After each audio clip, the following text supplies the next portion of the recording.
আশা করছি আজকের এপিসোড আপনাদের অনেক ভালো লাগবে। বেশি কথা না বলে সবার আগে চলে যাব আজকের প্রথম ঘটনায়।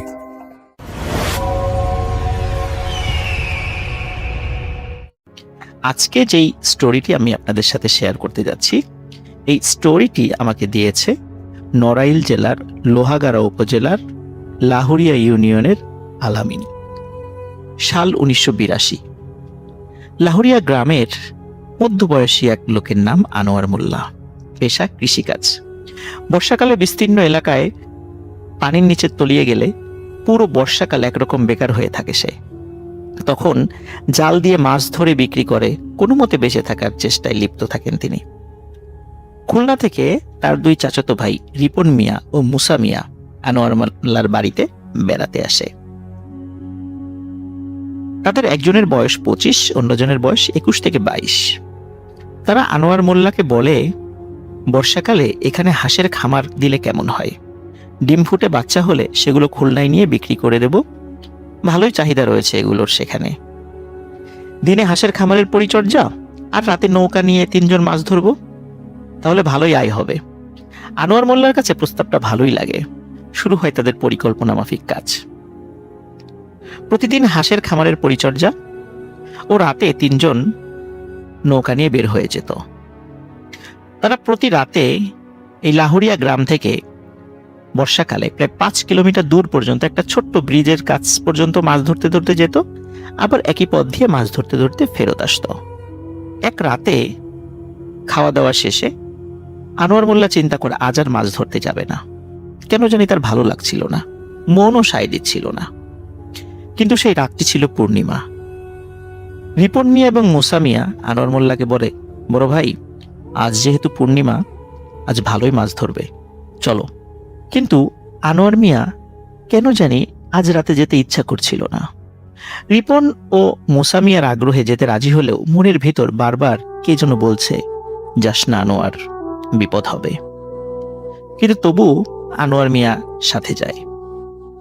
কিছু একটা মনে করার চেষ্টা করলেও তার মনে পড়ে না। পালাক্রমে তারা নৌকা চালাচ্ছে, মাছ ধরছে। মুসা মিয়ার কথাই যেন সত্যি হয়, ভালোই মাছ ধরা পড়ছে জালে, সবাই বেজায় খুশি। এই খুশিতে আনোয়ার মিয়া ভয়ানক একটা বিষয় বেমালুম ভুলে যায়। রাত 1টার দিকে 5 কিলোমিটার দূরে সেই ছোট্ট ব্রিজের কাছে নৌকাটি পৌঁছায়, যে ব্রিজ পর্যন্ত প্রতিদিন তারা মাছ ধরতে ধরতে আসতো। যথারীতি তারা নৌকা ঘুরিয়ে আবার ফিরে যেতে চাইলে ব্রিজের উপর থেকে বয়স্ক এক মহিলার কান্না ও বিলাপের শব্দ তাদের কানে আসে। মুসা মিয়া বলে, উপরে কে যেন কান্না করছে। রিপন মিয়া বলে, আমাদের দেখে কাজ নেই, আমরা চলে যাই। আনোয়ার মোল্লা বলে, বিপদে কাউকে একা ফেলে যেতে হয় না, তোরা উপরে যা, গিয়ে দেখ কি হয়েছে। রিপন ও মুসা মিয়া উপরে গিয়ে দেখে এক মহিলা ব্রিজের পাশে বসে আছে, তার সামনে সাদা কাপড়ে মোড়ানো একটি লাশ। সেই লাশকে নিয়ে কান্নাকাটি করছে। মুসা মিয়া মহিলাকে জিজ্ঞেস করে, কি হয়েছে? মহিলাটি বলে, আত্মীয় বাড়িতে বেড়াতে গিয়ে তার স্বামী হঠাৎ মারা যায়। তার আত্মীয় স্বজন এই জায়গা পর্যন্ত দিয়ে গেছে, তারপর তারা চলে গেছে। আমার বাড়ি লাহুরিয়া গ্রামের কাছে পোড়াবাড়ি এলাকায়।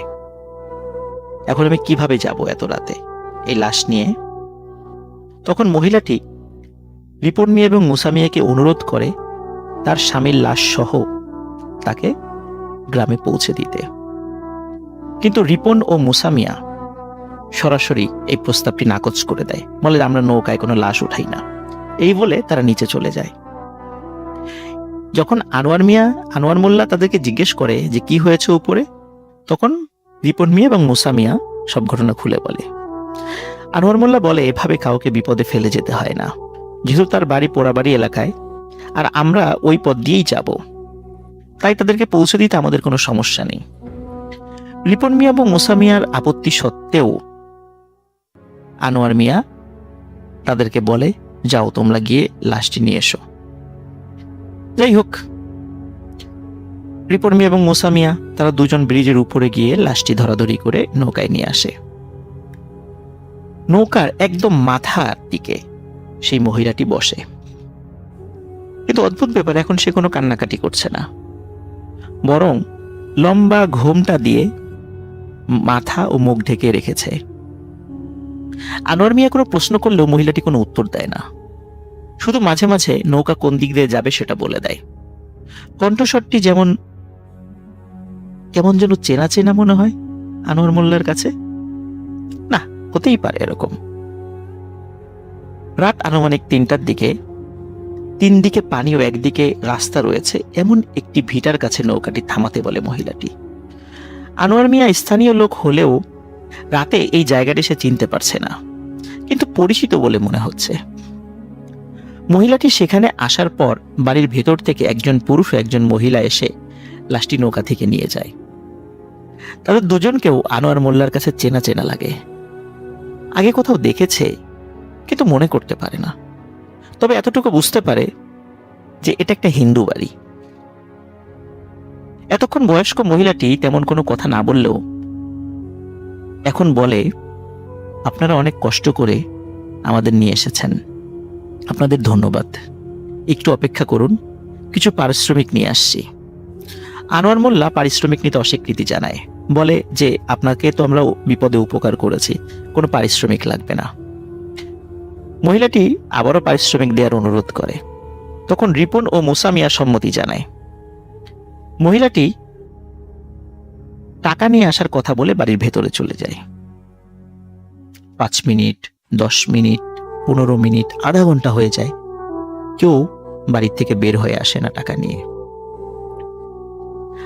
আনোয়ার মোল্লা রিপন ও মুসামিয়াকে বলে, যেহেতু এটা মরা বাড়ি, সবাই শোকে কাতর, তাই হয়তো ভুলে গেছে টাকা নিয়ে আসার কথা, চল চলে যাই। কিন্তু রিপন মিয়া এবং মুসামিয়া বলে, এত কষ্ট করে লাশ নিয়ে এলাম, টাকা ছাড়া যাব না। আনোয়ার তাদের দুজনকে গালমন্দ করে, কিন্তু আনোয়ার মোল্লা একটা ব্যাপার লক্ষ্য করে, বাড়ির ভেতরে কোনো সারা শব্দ নেই। রিপন মিয়া আনোয়ার মোল্লাকে বলে, চলো বড় ভাই, বাড়ির ভেতরে যাই। আনোয়ার মোল্লা প্রথমে যেতে রাজি না হলেও মুসা মিয়াকে নৌকায় বসিয়ে রেখে তারা দুজন বাড়ির ভেতরে যায়। বাড়িতে মোট 3টি ঘর তারা দেখতে পায়, একটি বড়, একটি মাঝারি ও একটি রান্নাঘর। বাড়ির কোথাও কোনো আলো জ্বলছে না, কোনো শব্দও নেই। এটা কি মরা বাড়ি হতে পারে? কেমন জানি খটকা লাগে আনোয়ার মোল্লা এবং রিপন মিয়ার কাছে। আনোয়ার মোল্লা এবং রিপন মিয়া মনে হয় যে বাড়ির পেছনে আলো জ্বলছে। তারা দুজনে বাড়ির পেছনে গিয়ে হতভম্ব হয়ে যায়। তারা দেখে দাউ দাউ করে একটি চিতা জ্বলছে, কিন্তু চিতায় লাশ নেই। লাশটি চিতার পাশে সাদা কাপড় দিয়ে ঢাকা। শরীরের শির দ্বারা বেয়ে এক ভয়ের অনুভূতি নেমে যায় তাদের দুজনের। রিপন মিয়া সাহস করে লাশের উপরের সাদা কাপড় সরিয়ে দেখে লাশটি কার। যখনই কাপড় সরিয়েছে, সাথে সাথে চিৎকার করে ওঠে রিপন, বলে, বড় ভাই, এ তো সেই মহিলার লাশ যে আমাদের সাথে তার স্বামীর লাশ নিয়ে আসলো। আনোয়ার মোল্লা দেখে, আরে এ তো প্রহ্লাদ বিশ্বাসের বউ, সে তো 1979 সালেই মরে গেছে। আনোয়ার তখনই বুঝতে পারে আজ 23শে ভাদ্র, সেই ভয়াল রাত। এই রাত্রির কথাই তার বারবার মনে আসার চেষ্টা করছিল, সে মনে নিয়ে আসার, কিন্তু মনে করতে পারছিল না। আনোয়ার মিয়া বুঝতে পারে ভয়াবহ বিপদে পড়েছে তারা। চিৎকার দিয়ে আনোয়ার মোল্লা ও রিপন দেয় দৌড়। নৌকার কাছে এসে দেখে মুসা মিয়া নেই। কি ব্যাপার, মুসা মিয়া কোথায় গেল? তারা দেখে নৌকার পাশে পানির মধ্যে মুসা মিয়া উপুর হয়ে পড়ে আছে। তারা বুঝতে পারে মুসা মিয়া আর পৃথিবীতে নেই।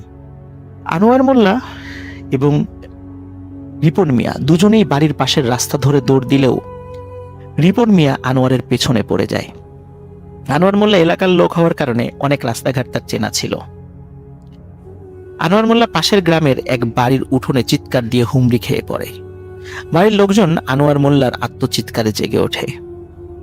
সবাই বের হয়ে আসে। আনোয়ার মোল্লা সব ঘটনা খুলে বলে।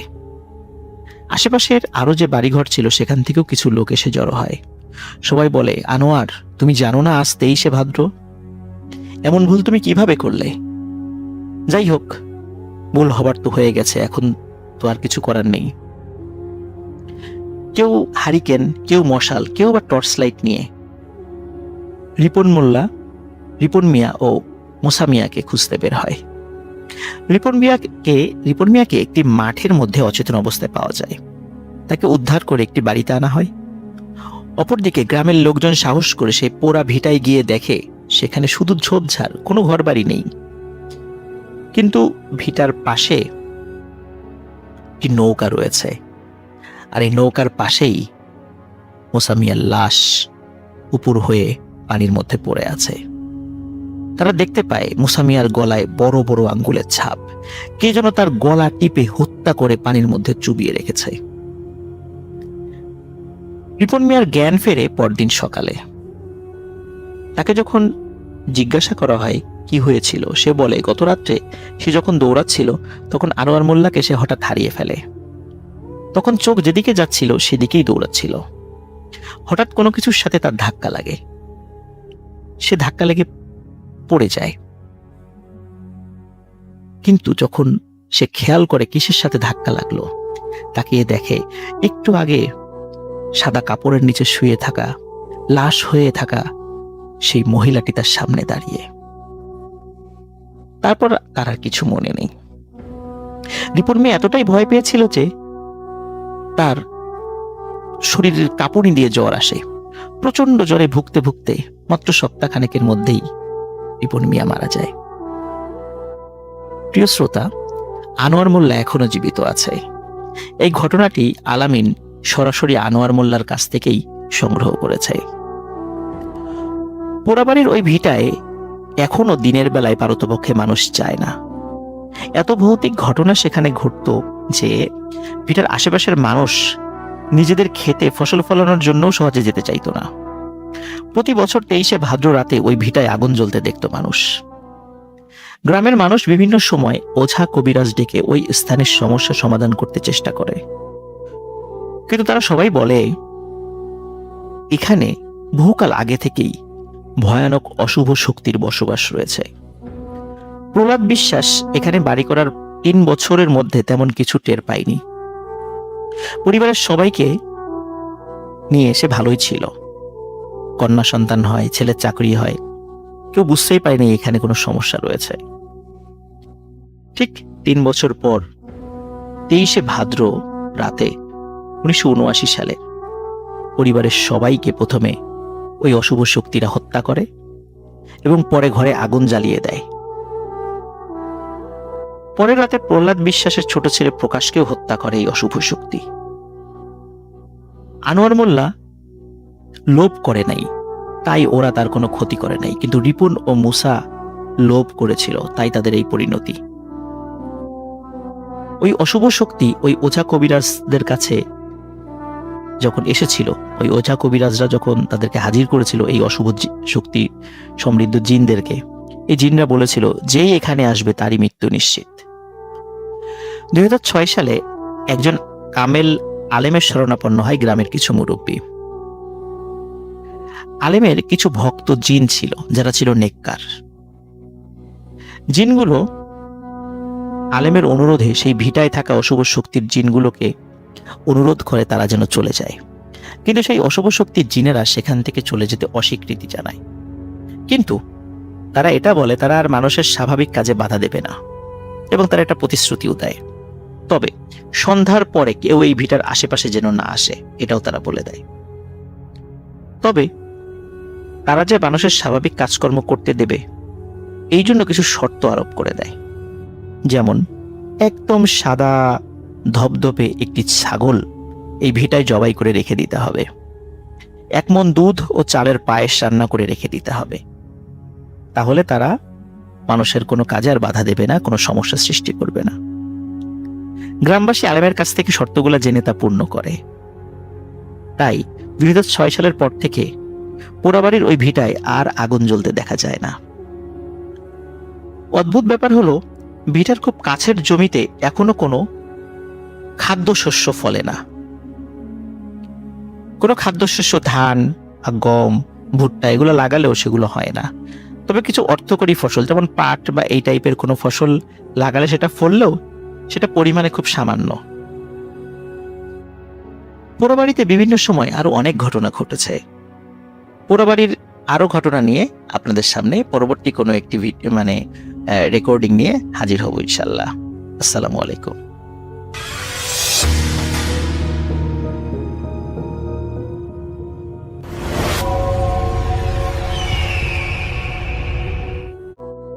আসসালামু আলাইকুম লিসেনার্স, আমি সামির আনসারি। এখন যে ঘটনাটি নিয়ে হাজির হয়েছে এটি আমাকে পাঠিয়েছেন শুভ ভাই। যদিও বর্তমানে তিনি দেশে থাকেন, তবে একটা সময় ইউরোপের কোন এক কান্ট্রিতে থাকা হয়েছিল, সেখানে তিনি পড়তে গিয়েছিলেন।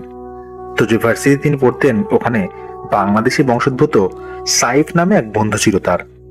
মূলত আজকের এই ঘটনা সাইফের চাচার পরিবারের সাথেই ঘটে যাওয়া একটি ঘটনা, যা শুভ ভাই আমাকে শেয়ার করেছেন।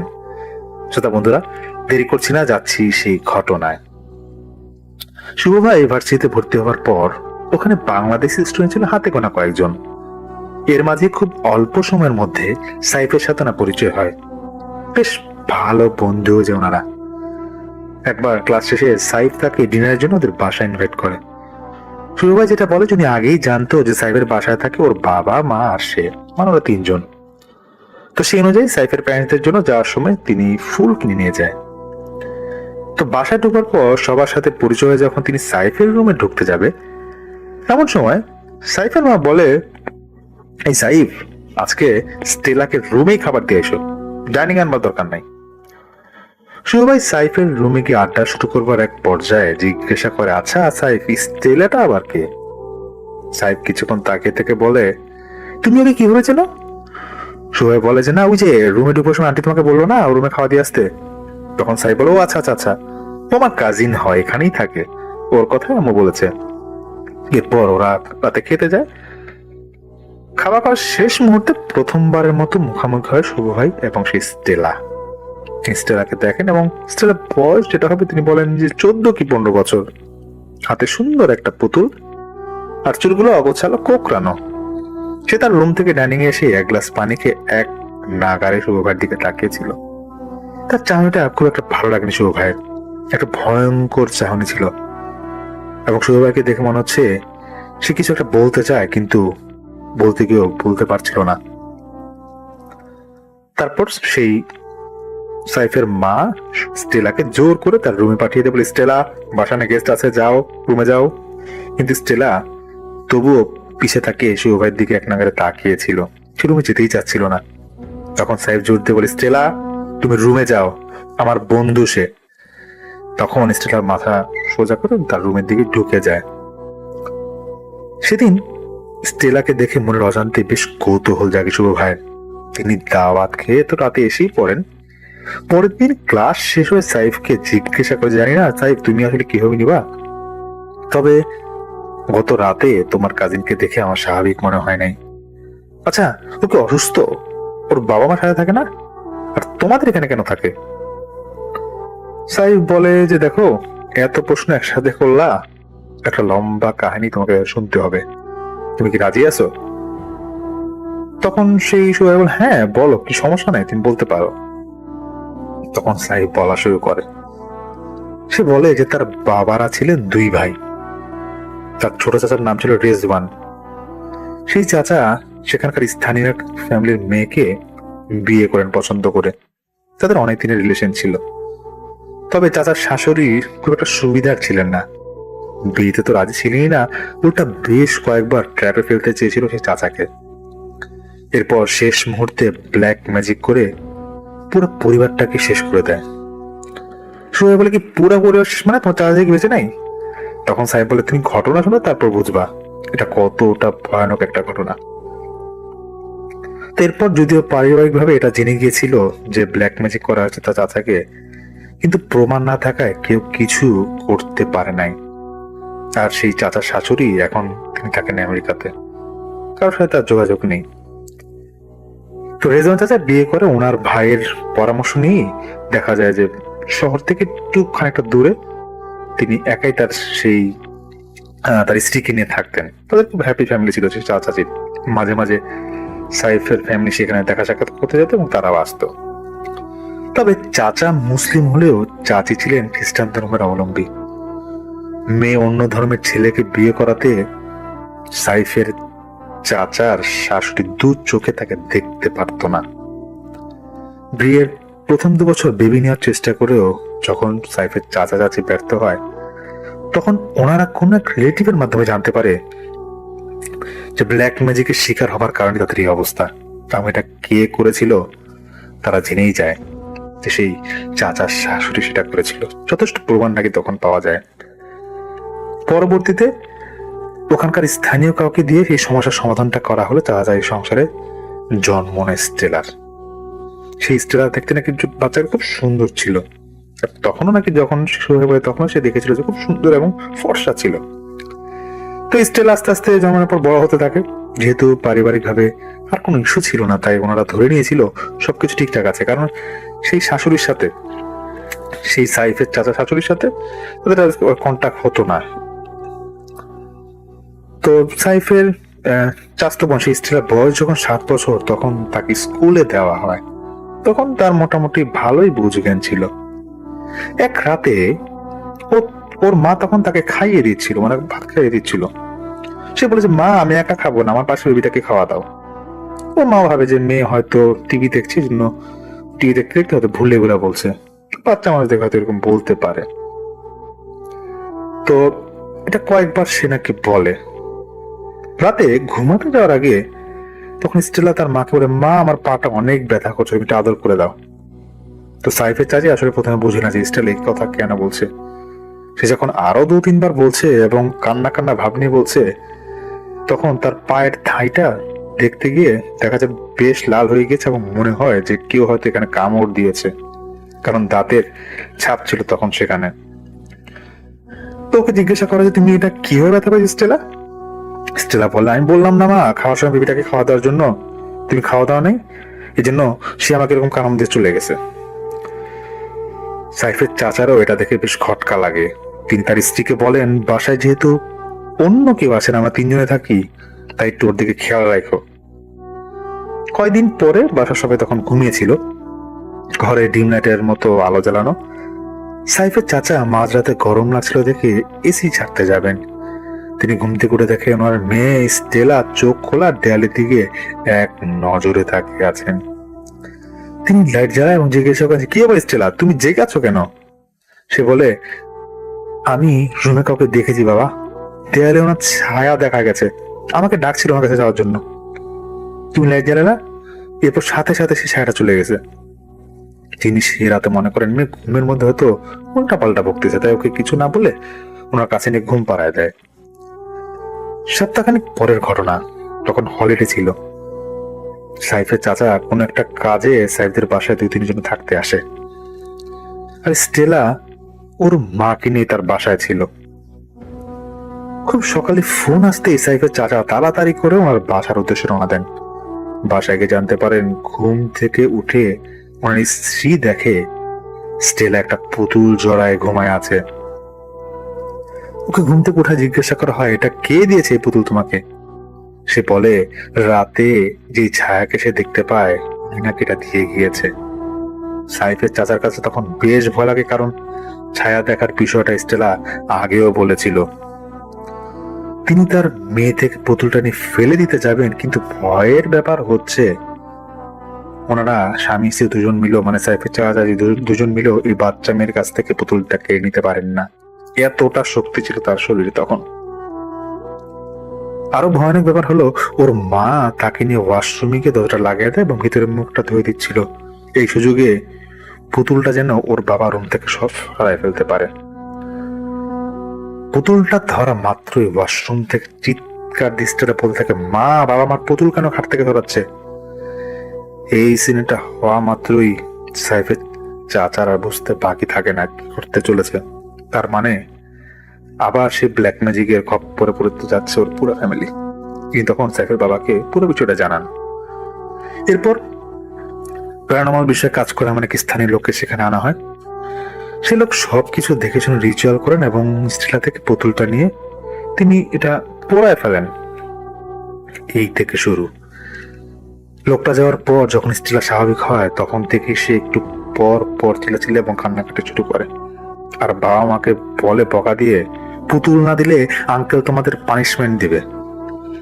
2-1 দিন এমন ঘটবার পর আবার সেই লোককে জানালে তিনি বলেন, দেখেন আপনার ডাক্তার দেখান, ও এখন মানসিক সমস্যায় ভুগছে। 2 দিন পর সাইফের বাবা আর চাচা স্ত্রীলাকে নিয়ে ডাক্তার যাওয়ার কথা। তার একটা ডাক্তারের সাথে দেখা করে অ্যাপয়েন্টমেন্ট নিয়ে রেখেছিল।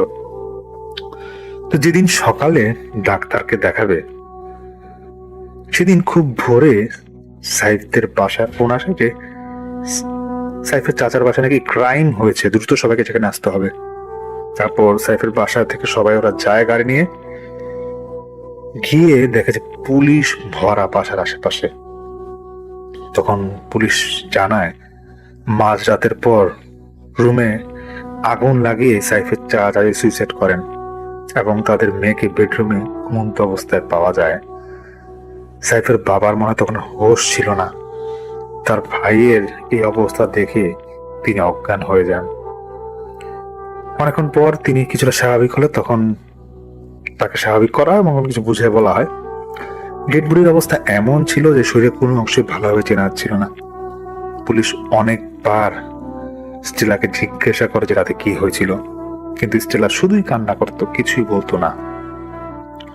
প্রমাণ না থাকা এটা পরবর্তীতে সুইসাইড হিসেবে কেসটা ক্লোজ হয়। এরপর পুলিশ হেফাজত থেকে সাইফের বাবা স্টেলাকে নিয়ে যখন নিজের বাসার উদ্দেশ্যে রওনা দিবেন, তিনি দেখেন সেই পুতুলটা ওর হাতে, যা কিনা কয়দিন আগে পুড়িয়ে ফেলা হয়েছিল। তারপর থেকে স্টেলা সাইফদের বাসায় থাকে আর ওর আচরণ এমন অদ্ভুত হয়ে যায়। ওকে শুরুর দিকে জিজ্ঞাসা করা হলো, সে কিছু বলতো না। অনেকদিন পর গিয়ে সে নিজে থেকে একদিন বলে যে পুতুলটা সেই রাতে যেদিন ওর বাবা মা মারা যায় তার আগের দিন রাতে নাকি সে আঙ্কেলটা ওর রুমে এসে দিয়ে গিয়েছিল এবং ওকে তখন সে আঙ্কেলটা ঘুম পাড়িয়ে দেয়। এরপর আর কিছু তার মনে নাই। এরপর যেটা জানায় সেই সবাইকে, সেই সাহেব যেটা জানায় যে ওই লোকটা তারা খোঁজ নিয়েছিল, যে লোকটা নাকি প্রাণে কাজ করেছিল, তার খোঁজার পরে পাওয়া যায়নি। এবং স্টেলা তো আগে আরো অনেক সে পাগলামি করতো, অনেক কিছু বলতো, কিন্তু এখন সে পুরো চুপচাপ থাকে এবং বাসায় যদি সে কোনো আগন্ত কোনো ব্যক্তিকে দেখে, অপরিচিত কোনো ব্যক্তিকে দেখে, সে নাকি এরকম একদৃষ্টিতে তাকায় থাকে এবং ভয়ানক কিছু আচরণ করে। এবং এটা সেই পুতুল ছিল যেটা চৌহাই দেখেছিল, যেটাতে সেই তার বাবা মা মারা যাওয়ার আগের রাতে তাকে কেউ একজন দিয়েছিল, এবং কে দিয়েছিল সেটা আজ পর্যন্ত কেউ জানে না। এমন যদি হতো যে বাসায় কেউ এসেছে তাহলে তো একটা কথা, কিন্তু তার কোনো প্রমাণ মেলেনি। শুভ ভাই সাইফ থেকে স্ত্রীর ঘটনাটা শুনে সেটা আমাকে শেয়ার করেছে, এই জন্য অসংখ্য ধন্যবাদ। আমাকে এটাও বলে যে আজ 7-8 বছর হয় সেই সাইফ বলেছে সেই পুতুলটা স্ত্রীলা কাউকে ধরতে দেয় না, কেউ যদি এটা সরাতে চায় সে নাকি সেই আগের মতো করে যেটা তার বাবা মার সাথে করেছিল, চিল্লাচিল্লি শুরু করে। ধন্যবাদ শুভ ভাইকে এই ঘটনাটি পাঠানোর জন্য।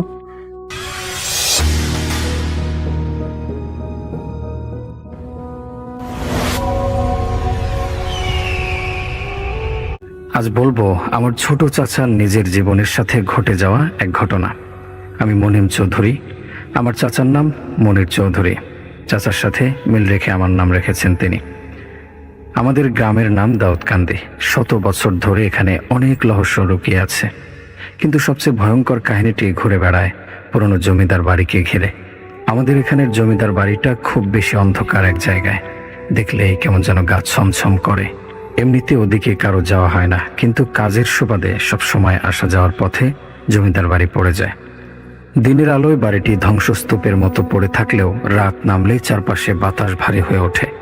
অদ্ভুত এক পরিবেশ তৈরি হয়। সত্যি বলতে আমরা অতটা এসবে বিশ্বাসী ছিলাম না। আমার চাচা কোনোদিন এসব বিশ্বাস করেনি, কিন্তু সে নামাজি ছিলেন আর জিন সে বিশ্বাস করতেন, কারণ কোরআনুল কারিমে জিন জাতির ব্যাপারে কথা বলা আছে। কিন্তু ভূত প্রেত এসব আমরা কেউই বিশ্বাসী নয়। একটা সময় সবাই জানতো যে জমিদার বাড়িতে জিনদের বসবাস, কিন্তু কেউই কখনো ওভাবে ওখানে যাওয়া আসাই করতো না। অনেকেই বলেছে এই বাড়িতে জিনদের বসবাস, কারো চোখে দেখা না গেলেও যারা ভুল করে সেখানে গেছে তারা কেউ আর স্বাভাবিকভাবে ফিরে আসেনি।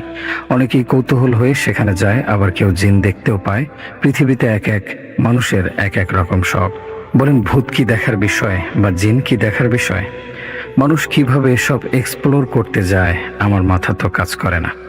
যাই হোক, এসব দেখতে অনেকেই সেখানে যায়, আবার কেউ কেউ ছবি তুলতে যায়, ব্লগ বানাতে যায়, কিন্তু ফিরে এসে অস্বাভাবিক আচরণ শুরু করে।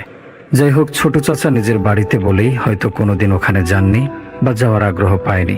ছোট চাচা ছিলেন একজন প্রত্নতত্ত্ববিদ। পুরনো স্থাপত্য ও ইতিহাসের প্রতি তার অদম্য আকর্ষণ।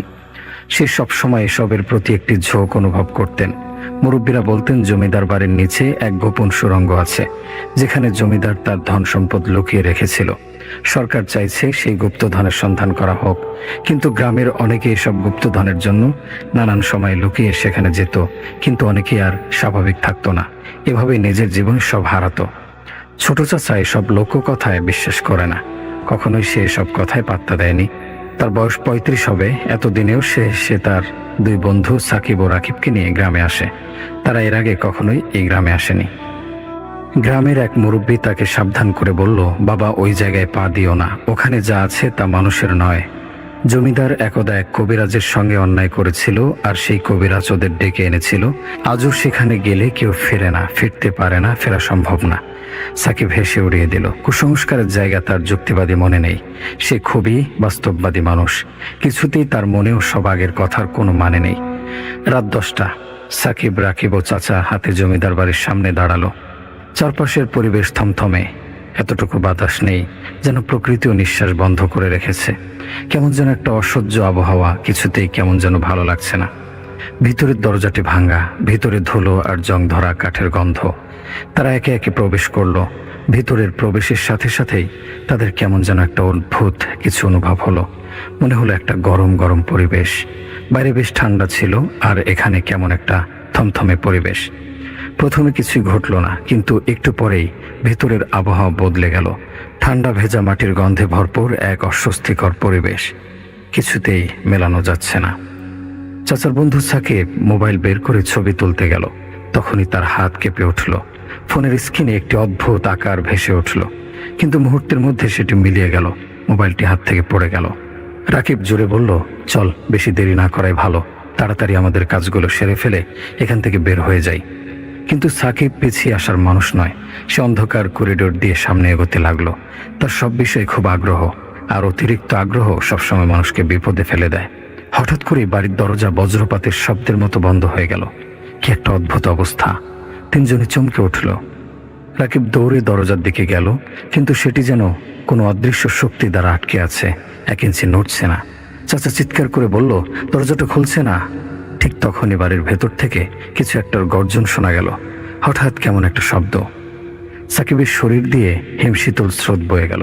সে স্পষ্ট বুঝতে পারল এখানে তাদের ছাড়া অন্য কিছু আছে। অবশ্যই আছে, না এটা সে অন্য কিছুর সাথেই মেলাতে পারছে না। এমন পরিস্থিতিতে সে এর আগে কখনোই পড়েনি। এক মুহূর্তের মধ্যে ঘরটি অন্ধকারে ঢেকে গেল। টর্চের আলো নিভে গেল, মোবাইলও কাজ করছে না। তারপর একটা অদৃশ্য ঝড় পুরো বাড়িটাকে কাঁপিয়ে দিল। যেন ভেতরে কিছু বিশাল এক শক্তি ক্রমশ ফুঁসে উঠছে। কিছুতেই সে ঝড় যেন থামার নয়। ছোট চাচা দেখলো তার বন্ধু রাকিব হঠাৎই শূন্যে উড়ে গেল। কেউ তাকে চেপে ধরে টেনে নিয়ে যাচ্ছে, কিছুতে আটকানো যাচ্ছে না। ছোট চাচা ও সাকিব আতঙ্কে চিৎকার করলো, কিন্তু তখনই অনুভব করলো তাদের শরীরের উপর এক অদৃশ্য শক্তি চেপে বসেছে। তারা নড়তে পারছে না, শ্বাস নিতে পারছে না, তারা চেয়েও কিছু করতে পারছে না। বারবার চেষ্টা সত্ত্বেও কিছু করা না নড়াচড়া করার শক্তি নেই। কানে আসছে অজানা ভাষার উচ্চারণ, যা মানুষের নয়। কেমন একটা অদ্ভুত ভাষা, শুনতেও কেমন যেন মনে হচ্ছে। কানে প্রচণ্ড ব্যথা অনুভব হচ্ছে। মনে হচ্ছে যেন জোরে কানের কাছে মাইক বাজালে যেমন কানে এক ধরনের ব্যথা অনুভব হয়, ঠিক তেমন। পরদিন সকালে গ্রামের লোকজন জমিদার বাড়ির সামনে এসে দেখে 3 জনই দরজার সামনে পড়ে আছে নিস্তেজ। তাদের শরীরে কোনো ক্ষত চিহ্ন নেই, কিন্তু চোখ দুটি ফাঁকা, দৃষ্টি নেই। তাদের কেমন যেন শূন্য মনে হচ্ছে। মানুষ যখন একটা বড় শক খায় বা ধাক্কা খায়, তখন মানুষকে দেখতে যেমন মনে হয়, ঠিক তেমনটা। তারা অনেক বছর আর কোনো কথা বলেনি। কেউ জানে না সেদিন রাতের বেলায় সেখানে কি হয়েছিল, কিন্তু তারপর থেকে জমিদার বাড়ির কাছে কেউ আর রাতের বেলায় যায় না। কারণ মাঝে মাঝেই সেখানে বিস্ময়কর গর্জন আর বিকট শব্দ শোনা যায়, যা মানুষের নয়। কিন্তু ব্যাপারটা একটু অদ্ভুত ছিল। সাকিব, রাকিব ও চিতি চাচা সে ভয়ঙ্কর রাতের পর থেকে আর স্বাভাবিক হয়নি। তারা বেঁচে ফিরলেও যেন জীবনের সমস্ত প্রাণশক্তি হারিয়ে ফেলেছে। সারাদিন চুপচাপ বসে থাকে, রাতের বেলা অদ্ভুত আওয়াজে কেঁপে ওঠে। কেউ কোনো কথা বলে না, চোখ দুটি যেন শূন্যের দিকে তাকিয়ে থাকে। গ্রামের মানুষ ভয় পেয়ে গেল। অনেকেই বলল তাদের উপর জিন ভর করেছে। একজন মুরব্বী বলল ওরা জমিদার বাড়ির রাহুর হাতে পড়েছে, আর বাঁচবে না। কিন্তু সবচেয়ে অদ্ভুত ঘটনা ঘটল 7 দিন পর।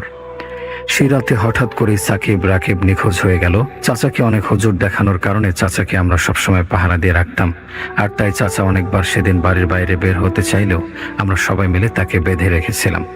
অন্যদের বাড়ির দরজা ভেতর থেকে বন্ধ ছিল, কিন্তু সকালে দেখা গেল তারা নেই। কেউ জানে না তারা কোথায় গেল, কিভাবে গেল। গ্রামের লোকজন ভয় পেয়ে গেল। দাউদকান্দি গ্রামে অভিশাপ নেমে এসেছে। এরপর থেকে গ্রামের মানুষের জীবন দুর্বিষহ হয়ে উঠল। কেউ রাতের বেলা দরজা খুলতে সাহস করত না, তবুও মাঝরাতে দরজায় শিকল টানার শব্দ শোনা যেত। এক অদ্ভুত পরিস্থিতির শিকার হলো সকলে। খোলা মাঠে কেউ একজন ফিস ফিস করে ডাকত, কিন্তু তাকিয়ে দেখলে সেখানে কেউ থাকতো না। গবাদি পশু একের পর এক অসুস্থ হয়ে পড়তে লাগলো। শিশুদের কেউ একজন রাতে এসে ফিস করে কিছু বলে যেত, আর সকালে তাদের জ্বর এসে যেত। গ্রামের কিশোর সজীব একদিন হঠাৎ রাতের অন্ধকারে হারিয়ে গেল। সকালবেলা তাকে পাওয়া গেল জমিদার বাড়ির সামনে, অজ্ঞান অবস্থায়। তার পুরো শরীর ঠান্ডা বরফের মতো, ঠোঁট নীল। যখন জ্ঞান ফিরল তখন সে কাঁপতে কাঁপতে বলল, ওরা আমাকে ডাকছিল, ওরা আমাকে নিতে চায়। কিন্তু ওরা কে? কেউ জানতো না। একদিন এক কবিরাজ এসে গ্রামে উপস্থিত হলেন। তিনি দীর্ঘক্ষণ চুপচাপ গ্রামের চারপাশে ঘুরলেন, তারপর বললেন, এই জমিদার বাড়ির মাটির নিচে কিছু আছে, কিছু ভয়ঙ্কর, যা এখনো জেগে আছে। তিনি আরো বললেন, এক সময় এই জমিদারের বিশাল ক্ষমতা ছিল, কিন্তু সে এক কবিরাজের উপর অন্যায় করেছিল। সেই কবিরাজ ভয়ঙ্কর এক অভিশাপ দিয়েছিলেন, এই জমিদার বাড়ি আর কখনো মানুষের হবে না, এখানে জিনদের বাস হবে। এই কথা শোনার পর কবিরাজ বললেন, যদি রাতের বেলা বাড়িটির ভেতরে আবার কেউ যায়, তাহলে জিনের রাজা নিয়ে এসে তার আত্মা নিয়ে যাবে। কিন্তু গ্রামের কিছু যুবক সাহস করে বাড়ির রহস্য উন্মোচনের সিদ্ধান্ত নিল। তারা 5 জন ছিল, রোহন, সজীব, রাফসান, আবির আর আবুল। তারা নিজেদের সঙ্গে পবিত্র কালাম ও তাবিজ নিয়ে গেল, যাতে কোনো অশুভ শক্তি তাদের কাবু করতে না পারে। রাত 12টা বাজতেই তারা জমিদার বাড়ির সামনে গিয়ে দাঁড়ালো।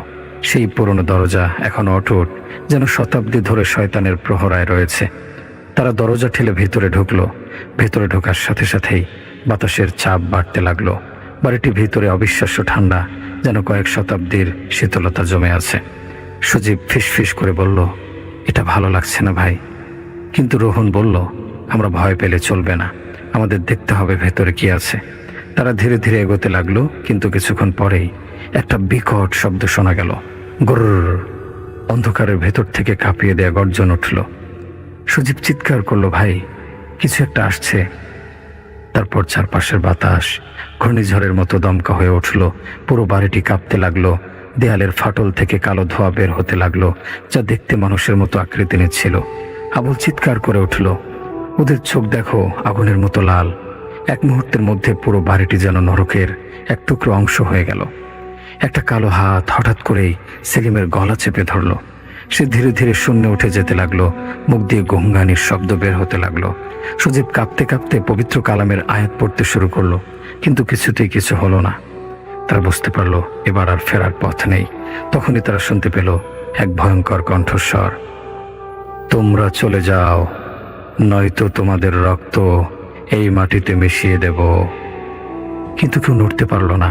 অবশেষে রোহন সে শক্তি দিয়ে দরজার দিকে দৌড় দিল, কিন্তু দরজার সামনে পৌঁছাতেই কিছু একটা তাকে ধাক্কা দিয়ে ছিটকে দিল। দরজার সামনে এক বিশাল ছায়ামূর্তি দাঁড়িয়ে আছে। তার চোখ জ্বলজ্বল করছে, লম্বা হাত দুটি সামনে প্রসারিত, যেন অপেক্ষা করছে তাদের আত্মা কেড়ে নেওয়ার জন্য। পরদিন সকালে গ্রামের মানুষ জমিদার বাড়ির সামনে এসে দেখল 5 জন যুবক দরজার সামনে পড়ে আছে। তারা জীবিত, কিন্তু তাদের মুখে কোনো ভাষা নেই, চোখের দৃষ্টি ফাঁকা। তারা আর কোনোদিন মানুষের মতো স্বাভাবিক হতে পারবে না, কারণ জিনের রাজা তাদের আত্মা কেড়ে নিয়েছে। সেই রাতের পর থেকে দাউদকান্দি গ্রামে কেউ আর জমিদার বাড়ির কথা উচ্চারণও করে না, কারণ মাঝরাতে সেখানে এখনো কান্নার শব্দ ভেসে আসে। আর ঘরের ভেতর থেকে কেউ একজন ফিসফিস করে বলে, তোমরা চলে আসো চিরদিনের জন্য আমাদের দলে। দাউদকান্দি জমিদার বাড়ির রহস্য আজও ভেদ হয়নি। সাকিব, রাকিব, ছোট চাচা সেদিন রাতের পর থেকে আর স্বাভাবিক হয়নি। তাদের ফাঁকা চোখের দৃষ্টি, কথা না বলা, সব মিলে পুরো গ্রাম আতঙ্কে ছিল। কেউ কেউ বলছিল তারা বেঁচে আছে, কিন্তু আসলে তারা আর মানুষ নেই, কিছু একটা দ্বারা আবৃত হয়েছে তাদের সত্তা। গ্রামের মোড়ল মোল্লা ইদ্রিস একদিন সবাইকে ডেকে বললেন, এ রহস্যের সমাধান করতেই হবে, নইলে অজানা ভয় একে একে আমাদেরও গ্রাস করবে। সে রাতে পুরো গ্রাম যেন নিস্তব্ধ। কোনো কুকুর ডাকছে না, পাখিরাও শব্দ করছে না। গ্রামের সবচেয়ে সাহসী যুবক আজিজ এগিয়ে এলো। সে সিদ্ধান্ত নিল জমিদার বাড়ির ভিতরে গিয়ে আসল সত্য উদ্ঘাটন করবে। তার সঙ্গে আরো দুজন সাহসী বন্ধু শিমুল ও জিশান রাজি হলো। রাত 11টা। তারা তিনজন হাতে টর্চ নিয়ে ধ্বংসপ্রাপ্ত জমিদার বাড়ির সামনে গিয়ে দাঁড়ালো। পূর্ণিমার আলোয় বাড়িটি আরো ভয়ঙ্কর লাগছিল। বাতাস নিঃশব্দ, অস্বাভাবিক এক অনুভূতি ঘিরে ধরেছে। তারা দরজা ঠেলে ভেতরে ঢুকলো। ভেতরে প্রবেশ করতেই ঠান্ডা ভেজা মাটির গন্ধ নাকে এলো। বাতাসে যেন পচা কাঠের ধোঁয়া ভাসছে। একটা কিছু ছিল এখানে, আজও আছে, কিন্তু দেখা যাচ্ছে না। তারা সাবধানে এক কক্ষ থেকে আরেক কক্ষে এগিয়ে গেল। হঠাৎ হাসিব নিচু হয়ে বলল, দেখ, মেঝেতে টানার দাগ। শিমুল সামনে তাকিয়ে দেখল কেউ বা কিছু একটাকে জোর করে টেনে নিয়ে যাওয়া হয়েছে। তারা সেই দাগ অনুসরণ করে বাড়ির এক কোণায় এসে দাঁড়ালো, যেখানে বিশাল এক লোহার দরজা হাতখোলা অবস্থায় আছে। তারা দরজার ভেতরে ঢুকতেই শ্বাস বন্ধ হয়ে আসলো।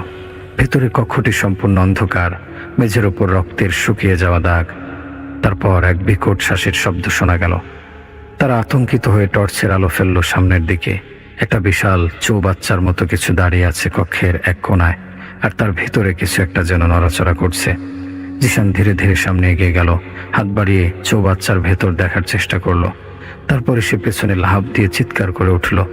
চৌবাচ্চার ভেতরে ছিল দুটি মৃতদেহ, সাকিব, রাকিব। কিন্তু গ্রামে তো ওরা এখনো জীবিত। তাহলে এই লাশ দুটি কার? ঠিক তখনই বাতাসের মধ্যে অদ্ভুত এক কম্পন ছড়িয়ে পড়ল। মনে হলো পুরো বাড়িটা যেন কেঁপে উঠছে। শিকলগুলো আপনা আপনি নড়তে লাগলো।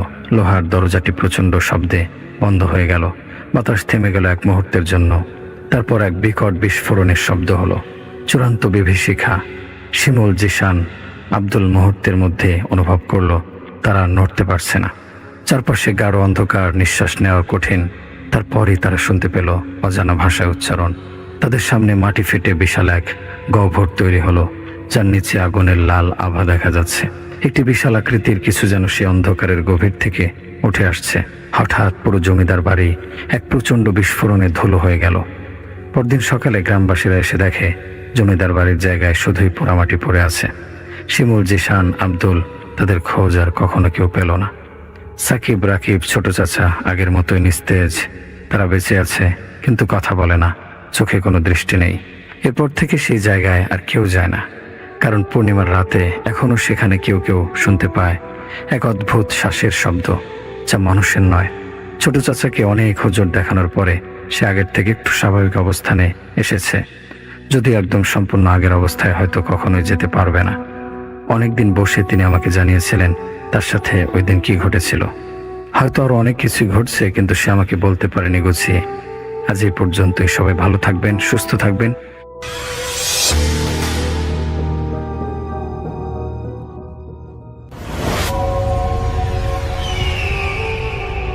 আসসালামু আলাইকুম।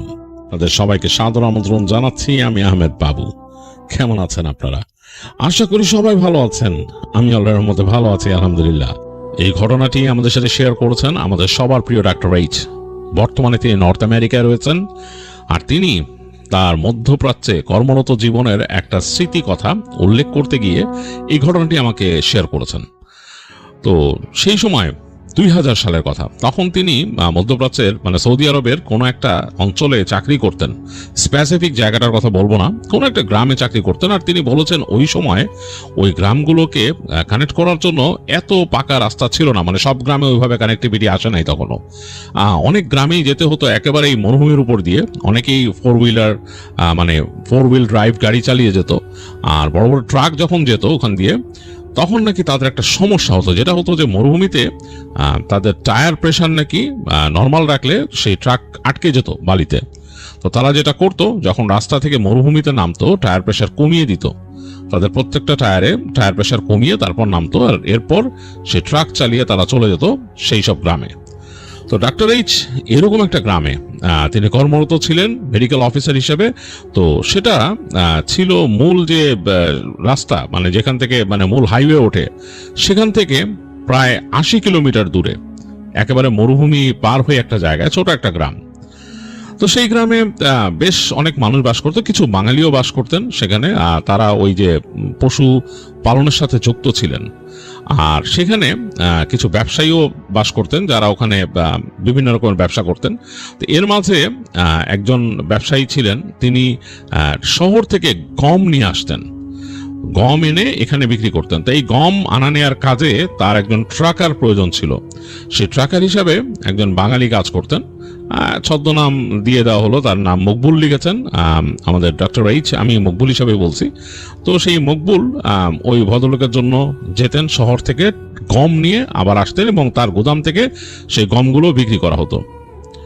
তো মকবুল খুব শান্ত টাইপের মানুষ ছিলেন। তিনি আসতেন ডাক্তার এইচ এর কাছে মাঝে মাঝে তার চিকিৎসার জন্য, মানে টুকিটাকি দেখাতে, হেলথ চেক আপের জন্য। তো ডাক্তার এইচ দেখতেন, কথা বলতেন, যেহেতু বাংলাদেশি অনেকের সাথে কথা হতো তার, যারা অন্যান্য মানুষ ছিল। তো তিনি বললেন, ডাক্তার এইচ একদিন জিজ্ঞেস করলেন মকবুলকে যে, মকবুল, এই রাস্তা দিয়ে আপনারা যে যান, রাতের বেলা আসেন এখান থেকে, বেশ সময় লাগে দেখি। তো মকবুল বললো, জি স্যার, সময় তো লাগেই। বললে যে কতক্ষণ লাগে আসতে?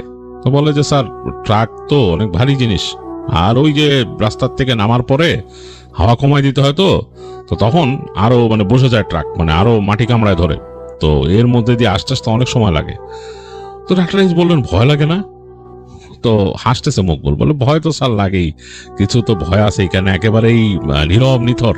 যখন আসি রাস্তা দিয়ে কিচ্ছু নাই, দুই পাশে ধু ধু করতেছে, শুধু ওই দূরের পাহাড়ের লাইন দেখা যায় স্যার, আর এই পাশে কিচ্ছু না। মাঝে মাঝে দেখা যায় কিছু ওই যে মানে ওই যে জঙ্গলি গাছ টাছ এগুলো আছে মরুভূমির মধ্যে যেগুলো থাকে, কাটা বৃক্ষ যেগুলা, এই ছাড়া তার কিছু নাই।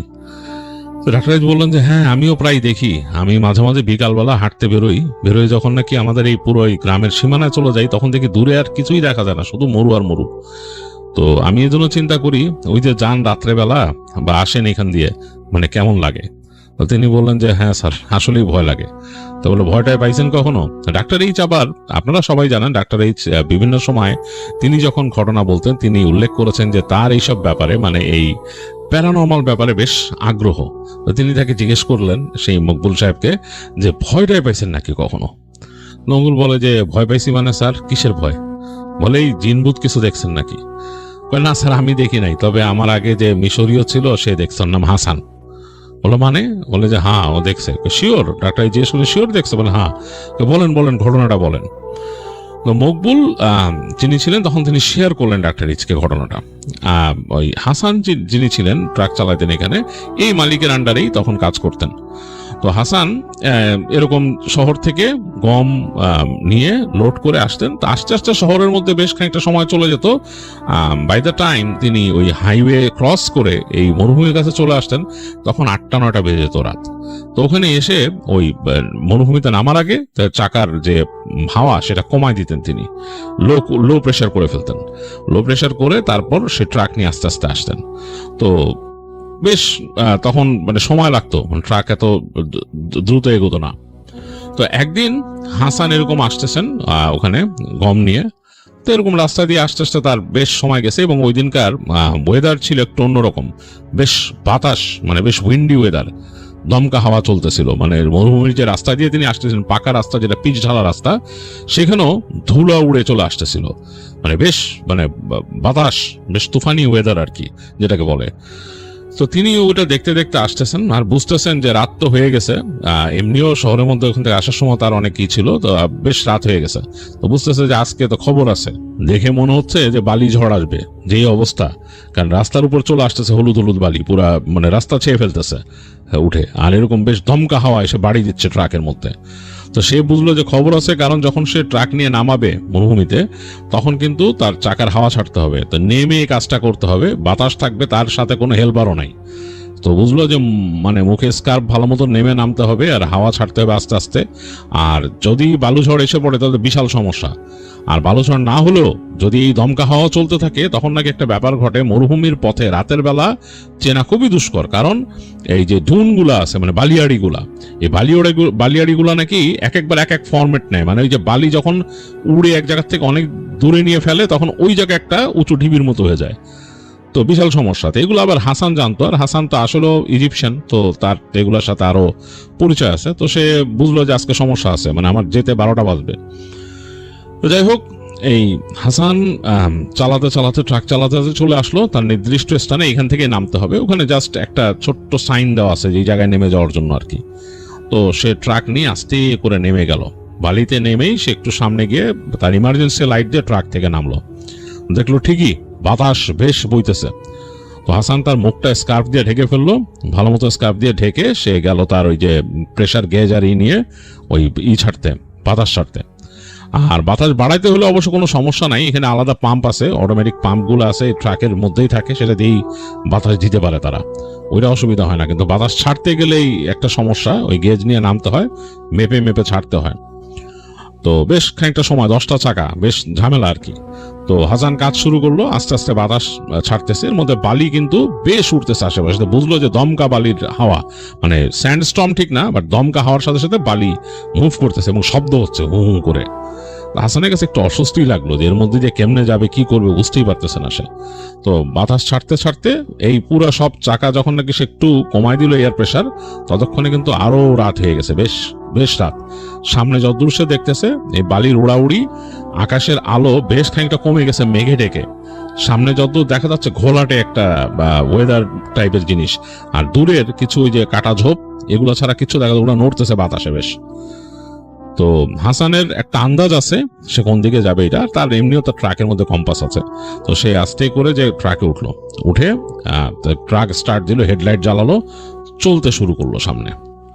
তো যাচ্ছে, সামনে চালা যাচ্ছে এবং এই হেডলাইটের আলো যেখানে পড়তেছে সে শুধু দেখতেছে হলদেটে বালি এলোমেলো ভাবে উড়ে যাচ্ছে, মানে এলোমেলো ভাবে উঠতেছে চারিপাশে, মানে বাতাসটা এমন ভাবেই দমকা বইতেছে।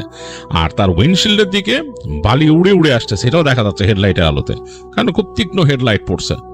তো তার মধ্যে সে বুঝতে পারতেছে যে এই হচ্ছে রাস্তা, কারণ তার আগেও এখান থেকে ট্রাক বের হইছে, বোঝা যাচ্ছে যে ট্রেইলের রাস্তাটা, মানে বোঝা যায়। তো চলতে থাকলো সে, আর দূরে ওই যে পাহাড়ের সারি, এটাও সে হিসাব করতে পারে যে ওই জায়গায় ওই পাহাড় সারি দেখলে সে বুঝতে পারে কোথায় যাচ্ছে। তো এইভাবে চলতেছে হাসান, মানে খুব কেয়ারফুল যে উল্টাপাল্টা জায়গায় যে না পড়ে। আবার অনেক জায়গায় বালি এরকম উঁচু হয়ে যায়, কেন এই বাতাস টেনে টেনে আনে। বালিয়াড়িগুলো দেখতেছে, এই ফরমেশন ওই ফরমেশন, মানে এগুলা মানে কোনোটাই মিল নেই এরকম। তো সামনের দিকে খুব সজাগ দৃষ্টি রেখে সে এগোয়ে যাচ্ছে, অ্যাক্সেলারেটর খুব একটা বেশি দাবাচ্ছে না, মানে জানে যে সামনে যাবে না খামাখা, ওই মানে চাকা স্কিড করে বালি উঠবে, আর কিছু করার নেই।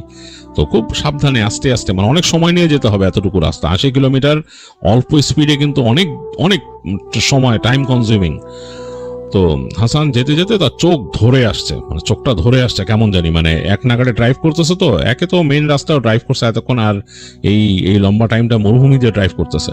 এখন যেখানে আসছে এখানে দূরে পাহাড়ের সারিটা অনেক দূরে, মানে এখন মানে খুব ভালো দেখা যাচ্ছে না, মনে হচ্ছে আবছা। আর এই যে ধুলাগুলা উঠতেছে এদিক ওদিক, প্রায় এরকম মানে একটা ধুলার পুরো আস্তর উড়ে চলে যাচ্ছে সামনে দিয়ে। আর কন্টিনিউয়াসলি মনে হচ্ছে যে বৃষ্টির ফোঁটা যেরকম আসে এরকম হলদে হলদে বালি উড়ে উড়ে আসতেছে তার উইন্ডশিল্ডের কাছে। তার ওয়াইপারও চালানো লাগতেছে মাঝে মাঝে, ওয়াইপার চালাতে আবার একটা সমস্যা হয়, স্ক্র্যাচ পড়ে যায় বালি। তো যাই হোক, মানে খুব একটা হেকটিক ড্রাইভিং সিচুয়েশন। তো এই সময় হাসানের চোখ লেগে আসছে, চোখের মধ্যে মনে হচ্ছে কেমন জানি লাগতেছে। এইটা প্রায় হয় ওরকম জায়গায় ড্রাইভ করতে গেলে। তো হাসান তাড়াতাড়ি তার পানির বোতলের দিকে হাত বাড়ালো, পাশে রাখা ছিল ওই সাইডে কাপ হোল্ডারের মধ্যে। তো সে যখন বোতলটা ধরে উঁচা করছে দেখা যায় ভেতরে পানি নাই। তো সে বিষোদ্গার করলো মনে মনে, এখন পানি ভরতে হবে। এটাতে পানি ভরতে গেলে তাকে তার সিটের নিচে সাইডে রিচ করতে হবে, ওইখানে একটা গ্যালন আছে, সেখান থেকে পানি নিয়ে এটা ভরতে হবে আর কি, কন্টেইনার আছে। তো সে চিন্তা করলো যে এইভাবে তো মানে চালাচ্ছে ট্রাক এই অবস্থায়, তো আসলে সম্ভব না। তো চিন্তা করলো যে আরেকটু যাই। এর মাঝে তার কিন্তু ঢুলুনি এসে যাচ্ছে। তো চিন্তা করলো যে না, আসলে এইভাবে চালানোটা ঠিক না, আমি ট্রাকটা থামাই আমি পানি নেই। তো সে ট্রাকটাকে আস্তে করে থামাই দিল, থামাই দিয়ে সে জাস্ট এই তার পার্কে নিয়ে আসলো, গিয়ার পার্কে দিয়ে সে ট্রাক কিন্তু স্টার্ট অবস্থায় আছে। তো সে আস্তে করে ওই বোতলটা নিয়ে সে তার সিটের নিচে রিচ করলো, করে সে কন্টেনার থেকে পানি ভরতেছে বটলে। তো পানি ভরতেছে একটু একটু করে ভরতেছে বোতলটা, মানে আবার খুব চেপে ধরলে আবার অনেক ভরা হয়ে যাবে। তো এই সময় তার ট্রাকটা হঠাৎ করে একটা ঝাঁকি দিয়ে থেমে গেল, মানে স্টার্ট বন্ধ হয়ে গেল। চিন্তা করলো ঘটনা কি, স্টার্ট বন্ধ হয়ে গেল কেন, এরকম তো হওয়ার কথা না। তো সে পানি ভরা থামাইলো না, সে চিন্তা করলো বোতলটা ভরে নেই তারপরে স্টার্ট দিব। তো সে ওই চাপ দিয়ে রাখলো, তো পানি যখন ভরে গেল বোতলে, সে বোতলটা নিল। তো বোতলটা নিয়ে সে চিন্তা করলো যে যেহেতু থেমে গেছি, এখন নেমে মুখে পানি দিয়ে একটু একটু একটু হাঁটি, একটু আড়ষ্ট ভাবটা কাটাই, অনেকক্ষণ তো বসে আছে এরকম চালাচ্ছে ট্রাক। তো সে গেট খুললো। তো গেট খোলার পর দেখতেছে যে হু হু হু শব্দ হচ্ছে বাতাসের, বেশ তীক্ষ্ণ বাতাস হুইসেল কেটে যাচ্ছে ট্রাকের পাশ দিয়ে। ও মানে সে তার ট্রাকের অপোজিট দিক থেকে বাতাসগুলো আসতেছে, বেশ হুইসেল কেটে যাচ্ছে বাতাসটা। তো শব্দ পাচ্ছে শোঁ শোঁ করে। তো চিন্তা করলো আরে কি একটা অবস্থা, মানে পুরাই মানে ঝোড়ো রাত। তো সে পানি দিল, চোখে পানি দিল, একটু পানি খেলো, পানি খেয়ে মুখে পানি দিল, ঝাপটা দিল পানির। তারপর চিন্তা করলো যাই উঠে যাই ট্রাকে, কারণ মানে কেমন জানি লাগতেছে, নিথর একটা জায়গা, মরুর মধ্যে সে ট্রাক থামে আছে, ট্রাকটাও একদম নিথর হয়ে আছে, কারণ লাইট, সে তো মনে করছিল যে লাইট জ্বলে থাকবে, স্টার্ট থাকবে, ওখানে স্টার্ট বন্ধ করে দিলে চরম ভয় লাগে। তো যাই হোক, হাসান ওই সহ বড়ল সহ আবার ট্রাকে উঠলো, উঠে সে দরজা লাগায়, সে তার ইগনিশন আবার দিল, মানে চাবি অন করতে গেল। দেখে সে ইগনিশন দিচ্ছে, ট্রাক কোনো শব্দ করতেছে না, মানে একটা কিটকিট কিটকিট শব্দ হচ্ছে, কিটকিট শব্দ হয়ে আর কোনো শব্দ করতেছে না।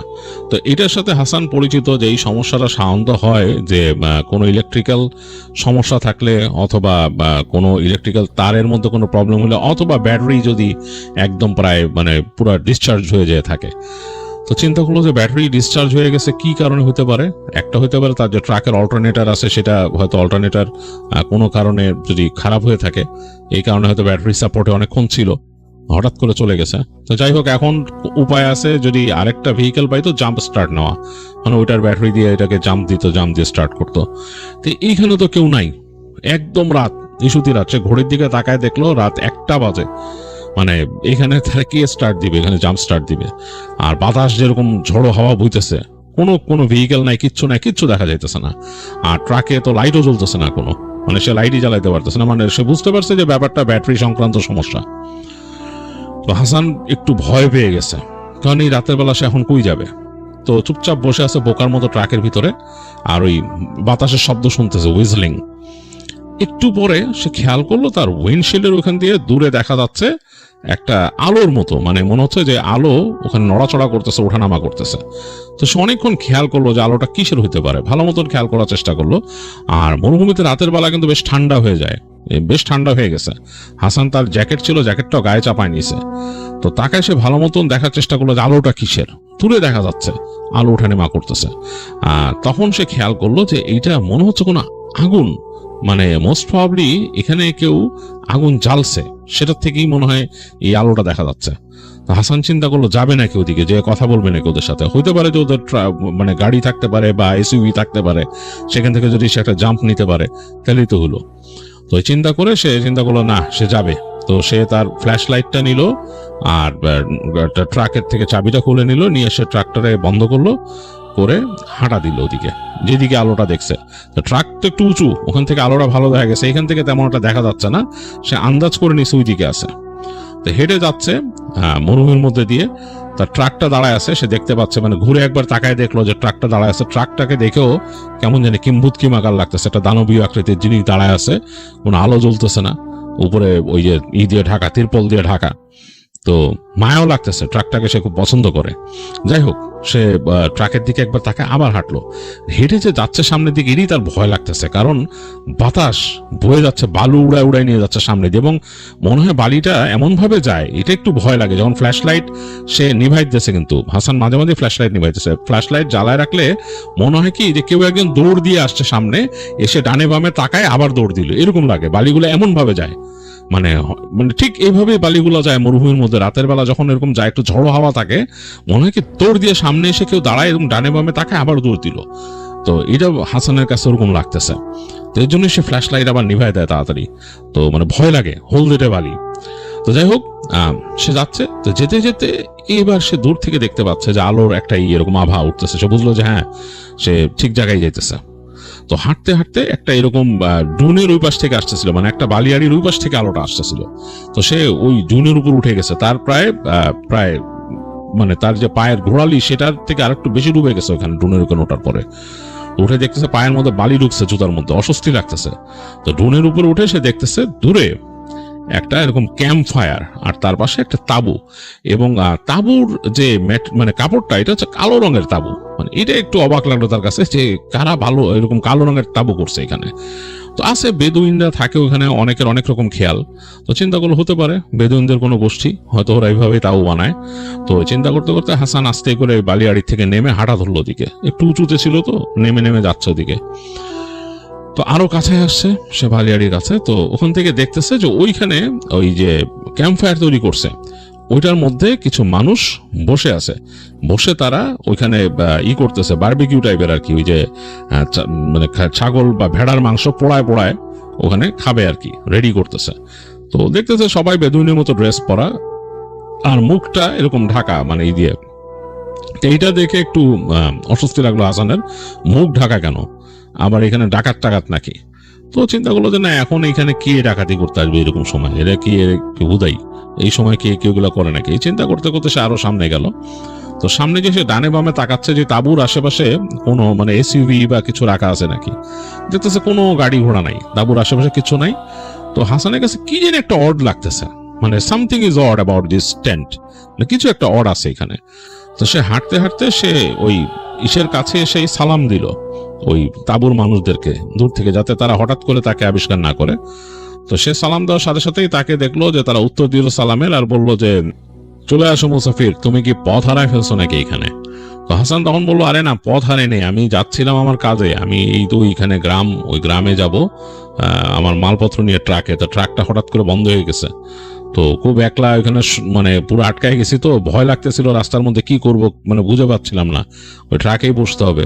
তো তোমাদের এখানে আলো দেখছি আমি ট্রাক থেকে, তো চিন্তা করলাম যে এখানে মনে হয় কেউ আছে, তোমাদের কাছে যদি গাড়ি টাড়ি থাকে আমি একটু এখান থেকে জাম্প নিতাম। তো দেখলো যে তারা নিজেদের দিকে চাওয়াচাই করলো। তো হাসানের কাছে কিন্তু স্টিল একটু অড লাগতেছে যে ভাই কি ঘটনা, কেউ মুখ ডেকে রাখছে, নিজেদের মধ্যে মুখ ঢাকা, আর কি জানি একটা খটকা তার কাছে লাগতেছে এই তাঁবুটার ব্যাপারে। তো হাসান বলল যে আমি তোমাদের কোনো গাড়ি দেখতেছি না আশেপাশে। তো তারা দেখলো যে নিজেদের মধ্যে মুখ চাওয়াচাই করলো, একজন হাসলো, হাসির শব্দ শুনলো, বলে না আমাদের গাড়ি নেই। তো তাকে গাওয়া সারতেছে, মানে ওখানকার যে কফি, আরব কফি, বলতেছে যে তুমি গাওয়া খাবা? তো হাসান বললো যে নট ব্যাড, খেতে পারি, অসুবিধা নাই, দাও। তো দেখলো যে তাকে একটা এরকম পেয়ালা আগাই দিল খাওয়ার জন্য, কাপ। সেই কাপটা মাটির cup, it's made of clay, এবং সেই কাপটা হাতে নিয়ে হাসানের কাছে বেশ অবাক লাগলো, মনে হলো যে এই কাপটা বেশ মানে ক্লাসিক একটা কাপ, অনেক কাজ করা ভেতরে, কারুকার্য করা, অনেক খোদাই করা ভেতরে, মানে অন্যরকম, মাটির কাপ তো অন্যরকম পুরাই। তো হাসান একটু অবাক হলো, মনে করলো যে হতে পারে এদের হয়তো ঐতিহ্যবাহী জিনিস, এদের যে সম্প্রদায়েরা মনে হয় এগুলা মানে ক্যারি অন করে, নিয়ে আসে সাথে করে, তাদের হয়তো হইতে পারে নিজের সম্প্রদায়ের জিনিস এবং তাদের নিজের হেরিটেজ, সেগুলো ভাবতে ভাবতে সে কাপটা নিল, নিয়ে তাকে শুকরান মানে ধন্যবাদ দিল, দিয়ে সে কফিতে চুমুক দিল, একটা অসাধারণ টেস্ট, মানে সে নর্মাল যে গাওয়া খায় এরকম টেস্ট না। তারপর দেখলো যে তারা ওই যে বারবিকিউ করতেছিল, মানে গ্রিল করতেছিল, সেটা হচ্ছে ছাগলের মাংস বা ভেড়ার মাংস, ওইটাকে তারা কেটে কেটে এরকম একটা ইসে নিচ্ছে, এরকম বড় একটা রেকাবের মধ্যে নিতেছে। তো দেখলো যে আরেকটা অংশ, তারা এরকম 4 জন ছিল, সেটা তো নিচেই আরেকটা অংশ কাটছে, এটা হাসানের জন্য। হাসান হাত দিয়ে এরকম দেখাচ্ছে, না না, সে চা চুমুক দিছিল তো সেই মুখ থেকে সে গাওয়ার কাপ নামায় বলতেছে না আমি ফুল, আমি খাবো না। তো তারা হাসতেছে। তো খেজুর দিছে, একটা এরকম ঈদে বাড়ায় খেজুর দিছে হাসানের দিকে। তো হাসান খেজুর নিল, খেজুরটা দেখেও সে দেখতেছে বেশ ফ্রেশ টসটসে সুন্দর খেজুর। তো সে খেজুরটা মুখে নিতে গেছে, তার আঙ্গুল থেকে পড়ে গেছে, কারণ তার হাতে কাপ ধরা ছিল, এবার খেজুরটা টাস করে পড়ছে নিচে। তো হাসান আবার ওই খেজুরটাকে উঠায়, সে সবসময় এরকম মাটিতে পড়লে খাবার উঠায় নিত। তো তার আবার মানে পেট ভরা, হাসানের কিন্তু পেট ভরা, সে রাস্তায় আস্তে আস্তে খাবার কিনে আনছিল, আল বাইক থেকে খাইছে, তো পেট ভরা তার। কিন্তু ওই যে ওখানে ভেড়ার মাংস যে বারবিকিউ করে দিচ্ছে, এইটাতে তার আবার একটু লোভও লাগতেছে, যে না করে ফেলছি আবার খাবো কি, চিন্তা করতে করতে সে খেজুরটা তুলতে গেছে। তো খেজুরটা যখন সে তুলতে গেছে, তখন তার হঠাৎ চোখ পড়লো ওই পাশে যেই লোকটা ওই যে ভেড়ার মাংস বারবিকিউ করে কেটে দিচ্ছে, তার পায়ের দিকে। তার পায়ের দিকে তাকায় আসলে ফ্রিজ হয়ে গেল হাসান, কারণ সে তাকায় দেখতেছে লোকটার জুতার মধ্যে অস্বাভাবিকতা। কি অস্বাভাবিকতা? খেয়াল করলো জুতাটা উল্টা, মানে তার পায়ের পাতাটাই উল্টা, মানে পেছন দিকে, অ্যাজ ইফ সে যেরকম বসে আছে এরকম করে একটা ছোট্ট টুলের উপরে, মনে হচ্ছে যে তার পাটা পেছন দিকে দেয়া। হাসানের খুবই ভয় লাগলো, সে প্রচন্ড রকমের ভয় পাইছে। সে জাস্ট ওইদিকে একবার তাকায়, মানে এমন ভাবে তাকাইলো উপর দিকে হালকা ভাবে, যে বুঝতে দিল না তাদেরকে যে সেই জিনিসটা বুঝতে পারছে। সে বুঝতে পারছে যে আমি মরুভূমির জিনের খপ্পরে পড়ছি, কারণ তারা জানে সে নিজেও তো মিশরীয় আসলে, তো সে জানে যে এরকম মরুভূমিতে থাকে। আর আজকে এরকম যেরকম মানে বাতাস চলতেছে, তুফানি রাত, এইসব সময় ওরা চলাফেরা করে বা থাকে, ওদের এক্সিস্টেন্স যেখানে থাকে সেখানে এই তুফানটা আরো বেশি হয়, মানে এই যে ঝড়ো বাতাস বেশি চলে, এটা জানতো হাসান। তো হাসান তাড়াতাড়ি খেজুরটাকে আস্তে করে তুলে, তো ওদের মধ্যেই একজন জিজ্ঞেস করে যে কি পথিক, তোমার কোনো সমস্যা? বলে না, খেজুরটা পড়ে গেছিল, এটা নিলাম আর কি। বলে আচ্ছা খাও, তুমি তোমার গাওয়া শেষ করো, আমি বুঝতে পারতেছি তোমার মাংস খেতেও ইচ্ছা করতেছে, মানে গোশত খেতেও ইচ্ছা করতেছে, তুমি খেও, অসুবিধা নাই। হাসান বলছে না, আমার পেট ভরা, তবে তোমাদের খাবারের ঘ্রাণটা সুন্দর। তো বলে সে খেজুরে একটা কামড় দিছে, দিয়ে সাথে সাথে তার মনে পড়লো খেজুরটা খুব সুস্বাদু খেজুর। তার সাথে সাথে সেই খটকাটা তার মানে ভাঙলো। সে এই মানে এতক্ষণ যেটা ভাবার চেষ্টা করতেছিল এই তাঁবুতে ডিফারেন্সটা কি, সে বুঝে ফেললো এই তাঁবুটা অনেক শান্ত, কাম। মানে এই যে বাইরে অশান্ত বাতাস চলতেছে, এইখানে কোনো বাতাস আসতেছে না, কোনো বালিও উড়ে আসতেছে না, মনে হচ্ছে যে অদৃশ্য একটা বলয় দিয়ে ঢাকা তাঁবুটা। সে যখনই এখানে হেঁটে ঢুকছিল তখনই সে হঠাৎ করে এই অশান্ত বালির থেকে নিজেকে একটা কোয়াইট জায়গায় আবিষ্কার করছিল, kind of things like that. মানে এখন সে খটকাটা ধরতে পারছে যে সে এরকম জায়গায়। তো সে কেমন যেন একটু কেঁপে উঠে সে হঠাৎ বলতেছে যে আমাকে একটু আমার গাড়িতে যেতে হবে, আমার ওখানে ওয়্যারলেস আছে, তো মনে হয় আমার ইসের থেকে বস কল করতে পারে, আমি রেডিওতে মনে হয় কল করতে পারে, না পেলে বিশাল সমস্যা। বলে সে ফট করে আর কোনো কথা না বলে উঠে দাঁড়াইছে খেজুরটা নিয়ে, বলতেছে যে আমি ফিরে আসতেছি তোমাদের এখানে। বলে সে খেজুরটা নিয়ে হাঁটা দিছে সোজা। তো হাঁটা দিছে সে ওই যে যেই পর্যন্ত আলোটা যাচ্ছে, মোটামুটি আলোর একটা রেখা পড়ছে, ওই পর্যন্ত সে যে জাস্ট পা দিয়ে বের হয়েছে, আর সাথে সাথে এই যে বাতাসের সে তাণ্ডব, সে টের পাইলো যে বাতাস শো করতেছে। আর সে পেছনে মনে হলো একটা হাসির শব্দ শুনলো, একসাথে হাসছে।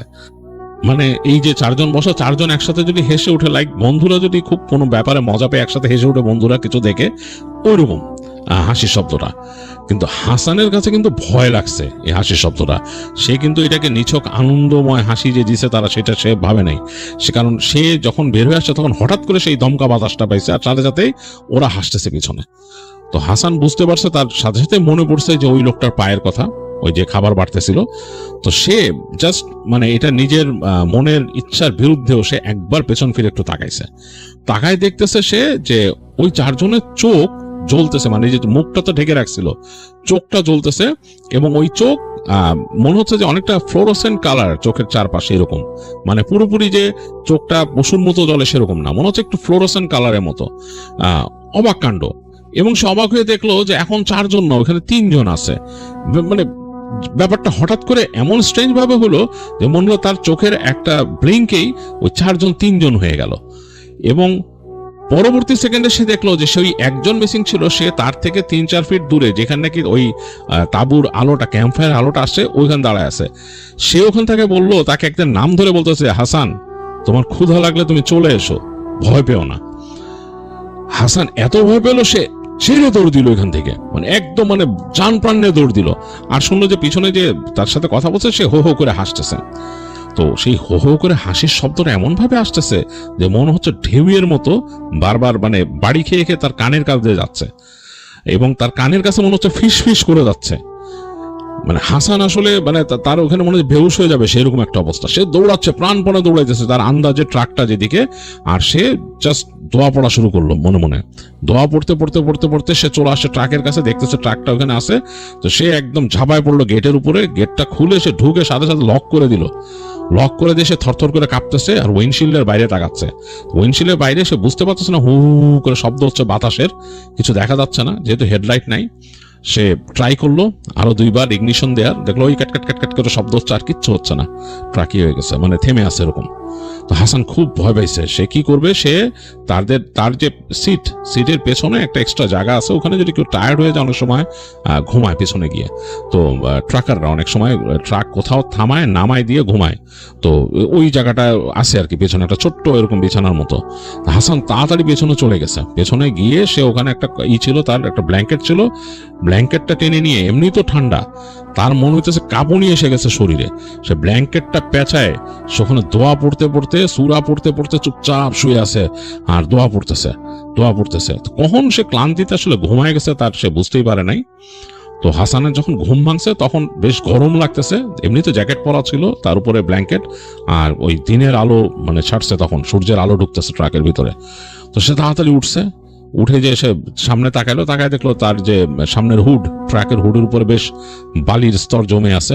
সে তাড়াতাড়ি সে লাফ দিয়ে নামলো ট্রাক থেকে নেমে সে দেখলো যে কি অবস্থা আশেপাশে, দেখতেছে চারিপাশে এরকম মানে ওই যে বালিয়াড়ি, আর কিছু নাই, সামনের রাস্তাটাও মানে বেশ বালি এলোমেলো ভাবে বালি জমে গেছে এদিক ওদিক। তো সে উঠে ট্রাকের, আবার সে ইগনিশন দিল, দেখলো এই ক্যাট করতেছে, ট্রাক আর স্টার্ট হয় না। এখন চিন্তা করলো কি করবে, মানে আরেকটা ট্রাক বা একটা গাড়ি যতক্ষণ না আসতেছে সে তো কিন্তু ট্রাক নড়াইতে পারবে না। আর তখনকার সময় কিন্তু ছিল না, সেলফোন ছিল না যে মোবাইল ফোনে কাউকে কল দিবে, তখন মোবাইল ফোনের যুগ না। আর হাসানের যে মালিক, যিনি গমের ব্যবসা করেন, তার এমন বড় সেট আপও না যে ওখান থেকে তার জন্য হ্যান্ড রেডিও স্টেশন বসাবেন। সে রেডিওর কথা মিথ্যা বলছে ওখানে ওই মানুষদেরকে। তো এগুলো চিন্তা করতে করতে হঠাৎ তার মাথায় আসলো, আরে আমার ট্রাকের ওইখানে যে এক্সট্রা টুল বক্সের নিচে তো ব্যাটারিও আছে, আমি ওই পুরোনো ব্যাটারিটা নামাই না কেন, মানে এক্সট্রা ব্যাটারি আছে, স্পেয়ার ব্যাটারি। তো সে তাড়াতাড়ি মনে হওয়ার সাথে সাথে দৌড় দিয়ে গেছে, সে যে ওই ট্রাকের ওই পিছনের অংশ খুলে দেখলো ওই মালটা লোড করা, এর ফাঁক দিয়ে সে যে টুল বক্সটা খুললো, ওখান থেকে সে ব্যাটারিটা নামাবে অনেক কষ্টে টেনে বিশাল ব্যাটারি, তো বড় ব্যাটারি টেনে এরকম নিয়ে আসলো, এনে এখানে ডালি ছিল তার ট্রাকে, সে ডালিতে উঠাইলো ব্যাটারি, উঠায় সে ডালি দিয়ে নিয়ে গেল টেনে, বালির মধ্যে দিয়ে ডালি চলতে চায় না, কোমর ভেঙে যেতে চাইতেছে এরকম, আর তার মনে হয় জ্বর আসতেছে হাসানের, খুব মানে শরীর অন্যরকম লাগতেছে। তো যাই হোক, অনেক কষ্টে সে মানে জান প্রাণ দিয়ে কোনো মতে এই ডালিটাকে টেনে নিয়ে গেল তার বনেটের কাছে, মানে সামনে তার হুডের কাছে, এবং হুড খুলে তার কাছে ছিল জাম্পিং কেবল ছিল, সেই জাম্পিং কেবল দিয়ে ব্যাটারি কানেক্ট করে জাম্প স্টার্ট দিল ট্রাক। তো ট্রাক স্টার্ট হয়ে গেল, ট্রাক বুঝতে পারছে যে মানে এই সমস্যা ব্যাটারিতেই ছিল, আগের ব্যাটারিতেই সমস্যা, তখন আর কিছু করার নাই। ট্রাক স্টার্ট হয়েছে, স্টার্টে রেখে সে এই ব্যাটারিটা তাড়াতাড়ি আবার নিল, ওখানে কোনো মতে উঠাইলো, পিছনে কোনো নাই, ওই যে তাদের একটা ট্রাকের পেছনে এরকম স্লাইডিং আছে, ওইটা টানে নামায়, যাক ওরা যে কোনো মতো উঠায় রেখে আর কি, আর কোনো ডালিটারও কোনো মতো উঠায় রেখে ট্রাকের পিছন দিকটা বন্ধ করলো, করে দৌড়ায় ট্রাকে উঠে সে আবার মানে ট্রাক নিয়ে চলা শুরু করলো সামনে। তো ভয় পেতেছিল যে অল্টারনেটর নষ্ট হয়ে গেছে নাকি, যদি আবার থেমে যায় ট্রাক, এই ভয় পেতেছে, মানে বেশ ভয় পেতেছিল। তো যাই হোক, তারপরও সে চালাইতে এক সময় চলে আসলো গ্রামে, ট্রাক আর বন্ধ হয়নি রাস্তায়। তো একেবারে তার যে গ্রাম আছে, তাদের যে গোডাউন আছে, গোডাউনের কাছে এসে ট্রাক বন্ধ হয়েছে। তো যাই হোক, ততক্ষণে তো সে চলে আসছে, আর ট্রাক থেকে নেমে হাসান একদম দুর্বল, তার কাছে গেল, তার বসের কাছে গেল, যে বললো যে এই অবস্থা, আমি রাত্রেবেলা, বস খুব ওয়ারিড, খুব চিন্তিত ছিল যে কি হয়েছে তার, বলছে যে সে না আসলে বস খোঁজ খবর নিয়ে কারোর কাছ থেকে কোনোভাবে আর একটা গাড়ি ম্যানেজ করে যেত ওইখানে দেখতে। তো যাই হোক, সে বললো যে তুমি আসতে পারছো, এই তো হাসান বললো যে রাস্তার মধ্যে এই ঘটনা হয়েছে। তো সবাই বলছে যে ওটা জিন। তো হাসানের বসের ভাই বলতেছে যে ওইটা জিন আমি মানবো তখনই যখন আমি এটাতে শিওর হব। সে হাসানকে বললো তুমি আমার সাথে চলো, আমার 4 হুইল ড্রাইভ আছে, ওইটা নিয়ে যাবো। তো হাসান বলতেছে আমি অনেক টায়ার্ড, আমার শরীর খারাপ। তো সে ওই লোকটা শুনতেছে না, তার বসের ভাই বলে চলো আমার সাথে, একটু একগুয়ে ছিল। তো যাই হোক, হাসান বাধ্য হয়ে ওনার সাথে গেল, ও উঠে, তো উনি গাড়ি নিয়ে ওখানে গেল, হাসান একদম টায়ার্ড হয়ে শুয়েছিল ট্রাকের পাশে। তো যে ওখানে থামছে, যেখানে হাসানকে জিজ্ঞেস করছে কোথায় ট্রাক থামাইছিল, হাসান দেখলো যে হ্যাঁ ট্রাকের ট্রেইল আছে, ট্রাক নিয়ে যে হাসান আসতে পরে সে ওখানে যে নামছে, তার যে ওই যে ট্রলি টানছে ওইটারও দাগ আছে, মানে যে ডালিটা নিয়ে যে ব্যাটারি নিয়ে আসছে ওইটারও দাগ আছে। তারপরে সে খুঁজতেছে যে এই মরুভূমির মধ্যে কোনো পায়ের ছাপটা পাওয়া যায় নাকি। হাসান বলছে যে আমি যেদিক দিয়ে গেছি তারা দেখেছে। সে বলছে আসো আমার সাথে। তো হাসান খুবই বিরক্ত, তার শরীর চলতেছে না। তো লোকটা তারপরও তাকে নিয়ে ওদিক দিয়ে যাচ্ছে। তো ওদিকে তার পায়ের ছাপ পাওয়া যায় না, বালি এদিকে উঠছে এরকম অবস্থা। এক জায়গায় যে আসলেই হাসানের পায়ের ছাপ পাওয়া গেল। হাসান দেখাইলো যে এই দেখো আমি দিক দিয়ে গেছি, যে পায়ের ছাপ আছে, এখানে বালি এসে পড়ে নাই। তো খুবই আশ্চর্যজনক ভাবে ওই জায়গা থেকে যে পায়ের ছাপটা হাসানের পাইছে, তারা হাঁটতে ঠিক একটা ডুনের কাছে গেল। হাসান মনে করতে পারলো যে এই ডুনের উপর রাত্রেবেলা সে উঠে দেখছিল নিচে যে ওরা করতেছে। তো হাসান ওখান থেকে দেখাইলো যে ওই জায়গাটায় ছিল ক্যাম্পটা, তাঁবুটা। কোনো তাঁবু কিচ্ছু না, একটা নিচু ফ্ল্যাট জায়গা। কিন্তু এই পাশে যে বালি যেভাবে পড়া, ওই জায়গাটা ওইভাবে বালি পড়ে নাই, জায়গাটা জানি কেমন। তো তার বসের ভাই হাসানকে নিয়ে নামলো। নেমে গিয়ে খুব আশ্চর্যজনক ভাবে দেখলো, এতক্ষণ কিন্তু হাসানের পায়ের ছাপ ওইভাবে দেখে নাই, এই পাশে কয়েকটা দেখছিল আর ওই পাশে দেখে নাই। দেখলো যে এই ডুন থেকে নেমে খানিকটা পরে স্পষ্টভাবে হাসানের পায়ের ছাপ আছে ওইখানে। এবং হাসানের পায়ের ছাপ মানে হাসান যেখানে হেঁটে গেছে একটা জায়গায়, ও মানে এই পর্যন্ত একটা পায়ের ছাপ পাওয়া গেছে। খুবই আশ্চর্য, ওখানে কোনো তাঁবুর চিহ্ন নাই, এখানে কেউ ক্যাম্প ফায়ার করবে তো দূরের কথা, কিচ্ছু নাই। তো তার বসের ভাই দোয়া পড়ে বললো যে চলো চলো এখান থেকে তাড়াতাড়ি চলো। তো বলে হাসানকে নিয়ে এসে ব্যাক করে আসলো। তো হাসান যখন চলে আসছে ওখান থেকে মানে তার এলাকায় গ্রামে আসছে, তখন সে অনেক অসুস্থ হয়ে পড়ছিল। অসুস্থ হয়ে সে খুব খুব অনেক দিন নাকি সাফার করছিল। তো সে সাফার করে সে একদম শুকায় গেছিল, এরকম অবস্থা, কাজ করতে পারেনি অনেকদিন। তো তারপরে সে ওখান থেকে চাকরি ছেড়ে দেয়। হাসান চাকরি ছেড়ে দেয় কারণ সে অনেক ভয় পেত নাকি। তো চাকরি ছেড়ে দেয়। তো ওই হাসানের রিপ্লেসমেন্টেই এই মকবুল, যিনি বাঙালি, তিনি নাকি আসছেন। তো এই মকবুলই এই ঘটনাটা ডাক্তার এইচ এর কাছে শেয়ার করেছেন এবং ডাক্তার এইচ শুনলেন মকবুলের কাছ থেকে পুরো ঘটনা, এবং তিনি খুব এনজয় করছিলেন ঘটনাটা। আর ডাক্তার এইচ কিন্তু অনেক জায়গায় এরকম ছিলেন, তিনি এর অতীতে বলছেন, তিনি বিভিন্ন ঘটনায় নিজেও বলছেন যে তিনি মিডল ইস্টের এমন কিছু রুরাল জায়গায় তিনি কাজ করছেন যেখানে ওই যে তার মেডিকেল সেন্টারের ছাদের উপরে নাকি রাতের বেলা ধুম করে নেমেকে হাঁটা চলা করতো, অন্যরকম একটা অবস্থা। এবং তিনি প্রথম কিউরিয়াস হয়ে জিজ্ঞেস করছিলেন যে ছাদের উপরে কি বা কে। তার যে অ্যাসিস্ট্যান্ট ছিল ওখানে, তিনি বলছেন যে স্যার বাইরে যান না, প্লিজ বাইরে যাবেন না, তাকে নিষেধ করছিল যে ওইখানে অন্যরকম জিনিসপত্র আছে। তো এটাই ডাক্তার এইচ, তিনি এরকম অনেক কিছুই তিনি এক্সপিরিয়েন্স করছেন। তো যাই হোক, আজকে তিনি শেয়ার করলেন আরো একটা ঘটনা, আমার কাছে বেশ লাগলো।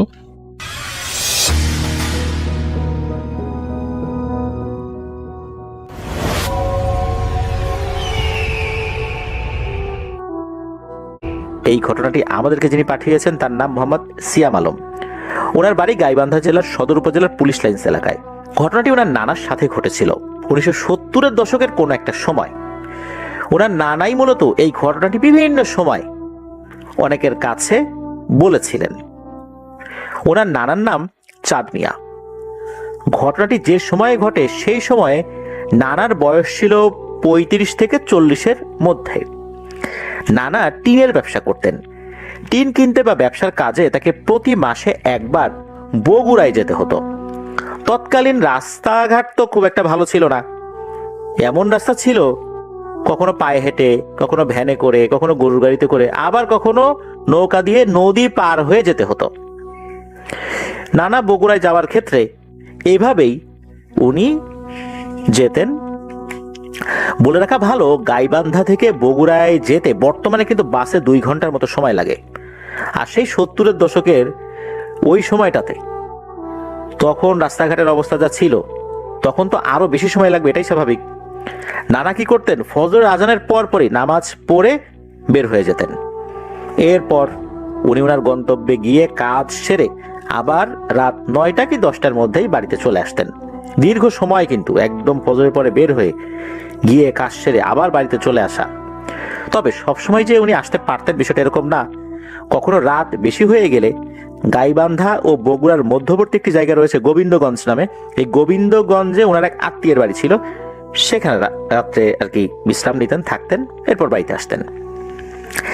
একবার এক গুরুত্বপূর্ণ কাজে তাকে দুপুরের দিকে বগুড়ার উদ্দেশ্যে রওনা হতে হয়।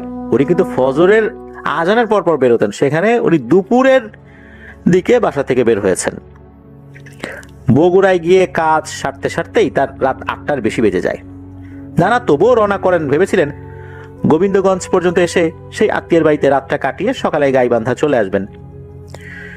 এরপর যথারীতি উনি ভ্যান থেকে নেমে একা নির্জন পথ ধরে হেঁটে হেঁটে তার আত্মীয়ের বাড়িতে পৌঁছালে তখন তো উনি বেশ বিপদেই পড়ে যান।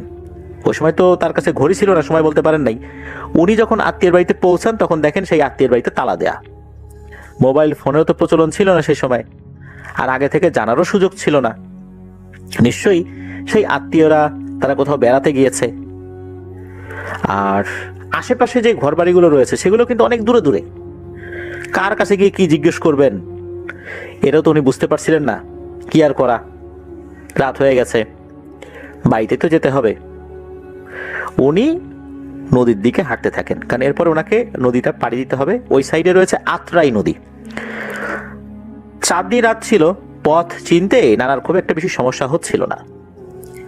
নদীর ঘাটে পৌঁছানোর পর তিনি দেখেন কোনো নৌকা নেই ঘাটে, চারদিক একদম জনমানবহীন। আশেপাশে তাকিয়ে তিনি দূর থেকে একটা হারিকেনের আলো দেখতে পান। আশ্রয়ের খোঁজে সেদিকে হাঁটতে থাকেন। রাতে কোনো কোনো জেলে নদীর পাশে ছাউনি বানিয়ে সেখানে বিশ্রামের মতো জায়গা করে, সারা রাত জেগে মাছ ধরে। তো এটা অনেক জায়গায় আছে। তো নানা ওইখানে চলে আসেন, ওই ছাউনির কাছে এসে ডাকতে থাকেন যে ও ভাই, ভিতরে কে আছেন? ভেতর থেকে একজন বৃদ্ধ বেরিয়ে আসে। তো নানা বলে যে আমি এরকম একটা সমস্যায় পড়ছি, আত্মীয় তো নাই, কি করি, এখন তো যেতেও পারছি না। তখন ওই জেলে উনি বলেন যে তার নাম হচ্ছে হারু, সবাই তাকে হারু বলে ডাকেন, হতে পারে তার নাম হারুন বা অন্য কিছু, তবে সবাই তাকে হারু বলে ডাকেন, এমনটাই বলেছিলেন। উনি বলেন যে তোমার কোনো চিন্তা নাই, আমি এখন নৌকা নিয়ে মাছ ধরতে একটু বাইরে বের হব, তুমি এই ছাউনির মধ্যে আশ্রয় নাও। নানাকে উনি ছাউনিতে বিশ্রাম নিতে বলে নৌকায় করে উনি চলে যান বেশ কিছুটা দূরে। এদিকে সারাদিনের ক্লান্তি, রাতে খাওয়া দাওয়াও করেন নাই, আর এমন ক্লান্তি তার ছিল নানা কিছুক্ষণের মধ্যেই ঘুমিয়ে পড়েন। হঠাৎ করে নানার ঘুম ভাঙে। হারু, হারু, কিরে, ওঠ ওঠ, হে হারু। নানা চোখ খুলে দেখেন ওই ছাউনিটা ভূমিকম্পের মতো কাঁপছে, মনে হচ্ছে কেউ যেন সজোরে ওই ছাউনিটা ধরে ঝাঁকাচ্ছে। আর এই ডাকগুলো মনে হচ্ছে অনেক দূর থেকে প্রতিধ্বনিত হয়ে আসছে। নানা ভাবলেন চোর, ডাকাত, জিনভূত কিনা। উনি ভয়ে ভয়ে বাইরে বের না হই ছনের বেড়া হালকা করে একটু আঙ্গুল দিয়ে সরিয়ে বাইরে থেকে দেখার চেষ্টা করেন ঘটনাটা কি বাইরে কে। উনি তাকিয়ে যা দেখেন তাতে ভয়ে ওনার গলা শুকিয়ে যায়। উনি দেখতে পান একটা প্রকাণ্ড লোমশ হাত দূর থেকে ফসলের মাঠ পেরিয়ে এই ছাউনি পর্যন্ত চলে এসেছে। ওই হাতটি মূলত ছাউনি ধরে ঝাঁকাচ্ছে। এত বড় হাত, সর্বনাশ! এই জিনিসটা ঝাঁকাচ্ছে আর বলছে, এ হারু, এ হারু। নানা তো যথেষ্ট সাহসী ছিলেন, আগেও ছোটখাটো প্যারানরমাল সমস্যায় উনি পড়েছিলেন, যেহেতু রাত বিরেতে ওনাকে বাড়িতে আসতে হতো। তা সত্ত্বেও তিনি ভয়ে কাঁপতে থাকেন এবং আল্লাহকে ডাকতে থাকেন। উনি আঁটোসাঁটো হয়ে ওই ছাউনির মধ্যে বসে থাকেন, নিঃশব্দে, কোনো কথা বলছেন না, মনে মনে দোয়া দরুদ পড়ছেন। 2 মিনিটের মতো এরকম ডাকাডাকি হয়, এরপর ঝাঁকুনি থেমে যায়, হাতটিও মিলিয়ে যায়। এর কিছুক্ষণ পর এই হারু ফিরে আসলে নানা তাকে সব ঘটনা খুলে বলেন, অনুরোধ করেন যে আমাকে এখনই নদীটা পার করে দেন, ভয়, আমার অবস্থা খারাপ, আমি আর এখানে থাকতে চাই না। হারু বলে, ও এই ঘটনা, আরে বাপু ভয় পেও না তো, ও কিছু না, আরে এত রাতে তুমি যাবেই বা কোথায়, চুপ করে বসো তো, কোনো ভয় নেই। এই বলে হারু ছাউনির থেকে বাইরে বেরিয়ে একটা কাজ করে বসেন।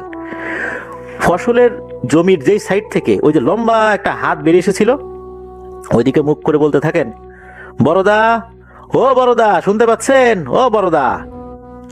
তো এরকম ডাকাডাকি করছে। ওই সময় কি করে, নানাও ওই হারুর পিছনে এসে দাঁড়িয়ে দেখতে থাকেন ঘটনাটা কি। অপর দিক থেকে একটা কণ্ঠ ভেসে আসে, এই কে ডাকে রে, হারু নাকি? তখন হারু বলে ওঠেন, যে বড়দা, আমি এই সেলিরে রেখে একটু এই নদীতে গেছিলাম দাদা, আপনার ডাক তো শুনিনি কো।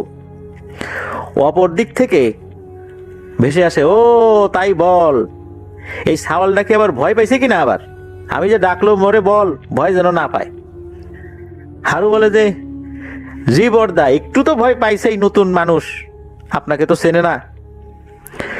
তখন অপর দিক থেকে আর একটা কণ্ঠ, যে কণ্ঠটা ভেসে আসছিল, সে বলে ওঠে, আমার শরীরটা বড় খারাপ রে হারু, বাজারে গিয়ে আমার ভাইকে খবর দে, দেখ তো কাউকে পাঠানো যায় কিনা, না হলে তুই যা, ওকে একটু ডাক, আমার কথা বল যে আমি ডাকছি, আমার শরীরটা খুব অসুস্থ। তখন হারু বলে ওঠেন, জি বড়দা, আমি তাহলে এই ছেলেটারে বাজারে পাঠাই দেই নদী পার করে, আমি নৌকা পারে রেখে কিভাবে যে যাই। তখন অপর পাশ থেকে বলে, আচ্ছা ঠিক আছে তাই কর, আর ওরে বলিস ভয়টা যেন না পায়, আর ওকে বিস্তারিত বলে দিস কিভাবে কি করতে হবে। ওই সময় আবার ওই অপর পাশ থেকে ওই কণ্ঠটা বলে ওঠে, হ্যাঁ রে সাওয়াল, পারবি তো, ভয় পাইছিস নাকি, যাবি নাকি? তখন আবার নানা কাপা কাপা কণ্ঠে উত্তর দেয়, জি যাব, হালকা পাতলা ভয় পাইছি, তবে এখন আর ভয় লাগতেছে না। তখন অপর পাশ থেকে বলে ওঠে, আচ্ছা ঠিক আছে, আমি বলে দেই তোকে, নদী পার হয়ে সোজা বাজারে ঢুকে যাবি, যেখানে মাছ বিক্রি করে সেখানে, ওখানে গিয়ে আমার ভাইকে পাবি। না তখন বলেন যে সে না হয় গেলাম, কিন্তু আমি তাকে চিনবো কিভাবে? তখন আবার অপর পাশ থেকে আওয়াজ আসে, ওখানে গিয়ে সবচেয়ে লম্বা যেটা আছে তার কাছে গিয়ে বলবি নদীর ওই পারে বট গাছে আপনার যে ভাই থাকে তিনি বড্ড অসুস্থ, আপনাকে ডেকে পাঠিয়েছে, আর বলিস যে আমার মিষ্টি খেতে ইচ্ছা করছে। নানা বলে আচ্ছা ঠিক আছে, আমি জানাবো। তো এরপরে সব ডাকাডাকি থেমে যায়। ওই হারু নৌকায় করে নদী পার করে দেয় নানাকে, আর নদী পার হতে হতে নানাকে অভয় দিয়ে ঠিকঠাক মতো কাজটা করার জন্য বলে। আর হারু বলে দেন যে নানা যতক্ষণ না পর্যন্ত ফিরবেন ততক্ষণ পর্যন্ত হারু নৌকা নিয়ে এখানে অপেক্ষা করবেন। হারুকে বিদায় জানিয়ে নানা বাজারের মধ্যে চলে যান। তখন কিন্তু কোনোভাবেই বাজারে লোক থাকার কথা না, তখন কিন্তু বেশ রাত হয়ে গেছে, অনেক রাত। নানা বাজারে তো কাউকে দেখতে পান না, আর এই বাজারে উনি নতুন, কোথায় মাছ বিক্রি করে এটাও জানেন না। তারপরও উনি খুঁজতে থাকেন যে কোথায় এই বাজারে মাছ বিক্রি করতে পারে। কোনো জায়গায় কোনো সারা শব্দ নাই, কুকুর বিড়ালও দেখা যাচ্ছে না সেখানে। হঠাৎ করে নানা একটা জায়গায় দেখেন অনেক মানুষ, স্বাভাবিক আকৃতির মানুষ, মনে হচ্ছে তারা কেনাকাটা করছে, মাছ কেনা বেচা করছে, এরকম আর কি, এরকম মনে হচ্ছে। তখন এর মধ্যে লম্বা একটা লোক, তার চেহারা সুরত স্বাভাবিক মানুষের মতোই। তো তাকে গিয়ে নানা বলেন, এই যে ভাইজান শুনছেন, আমি তো আসছি আপনার বড় ভাইয়ের সালাম নিয়ে। আপনার বড় ভাই আপনাকে সালাম জানাইছেন আর বলছেন যে উনি খুব অসুস্থ, আপনাকে ডেকে পাঠাইছেন আর ওনার মিষ্টি খেতে ইচ্ছা করছে। ওই লোকটা ঘুরে তাকায় নানার দিকে, মিনিট খানেক না, মানে হয়তো বা 30 সেকেন্ড 40 সেকেন্ড এক দৃষ্টিতে নানার দিকে তাকিয়ে থাকেন, মানে উনি কিছু ভাবছেন। এরপরে বলেন ঠিক আছে চলো আমার পিছু পিছু আসো। নানা দেখলেন যে বাজারে কোনো লোকজন নাই, অথচ কোনো একটা দোকানে এই লোকটা গেল, সেই দোকান খোলা, সেটা হলো মিষ্টির দোকান। তো ওই লোকটা এক হাড়ি মিষ্টি, দই, সন্দেশ, এরকম বিভিন্ন ধরনের মিষ্টান্ন দ্রব্য কিনে নদীর দিকে হাঁটতে থাকে।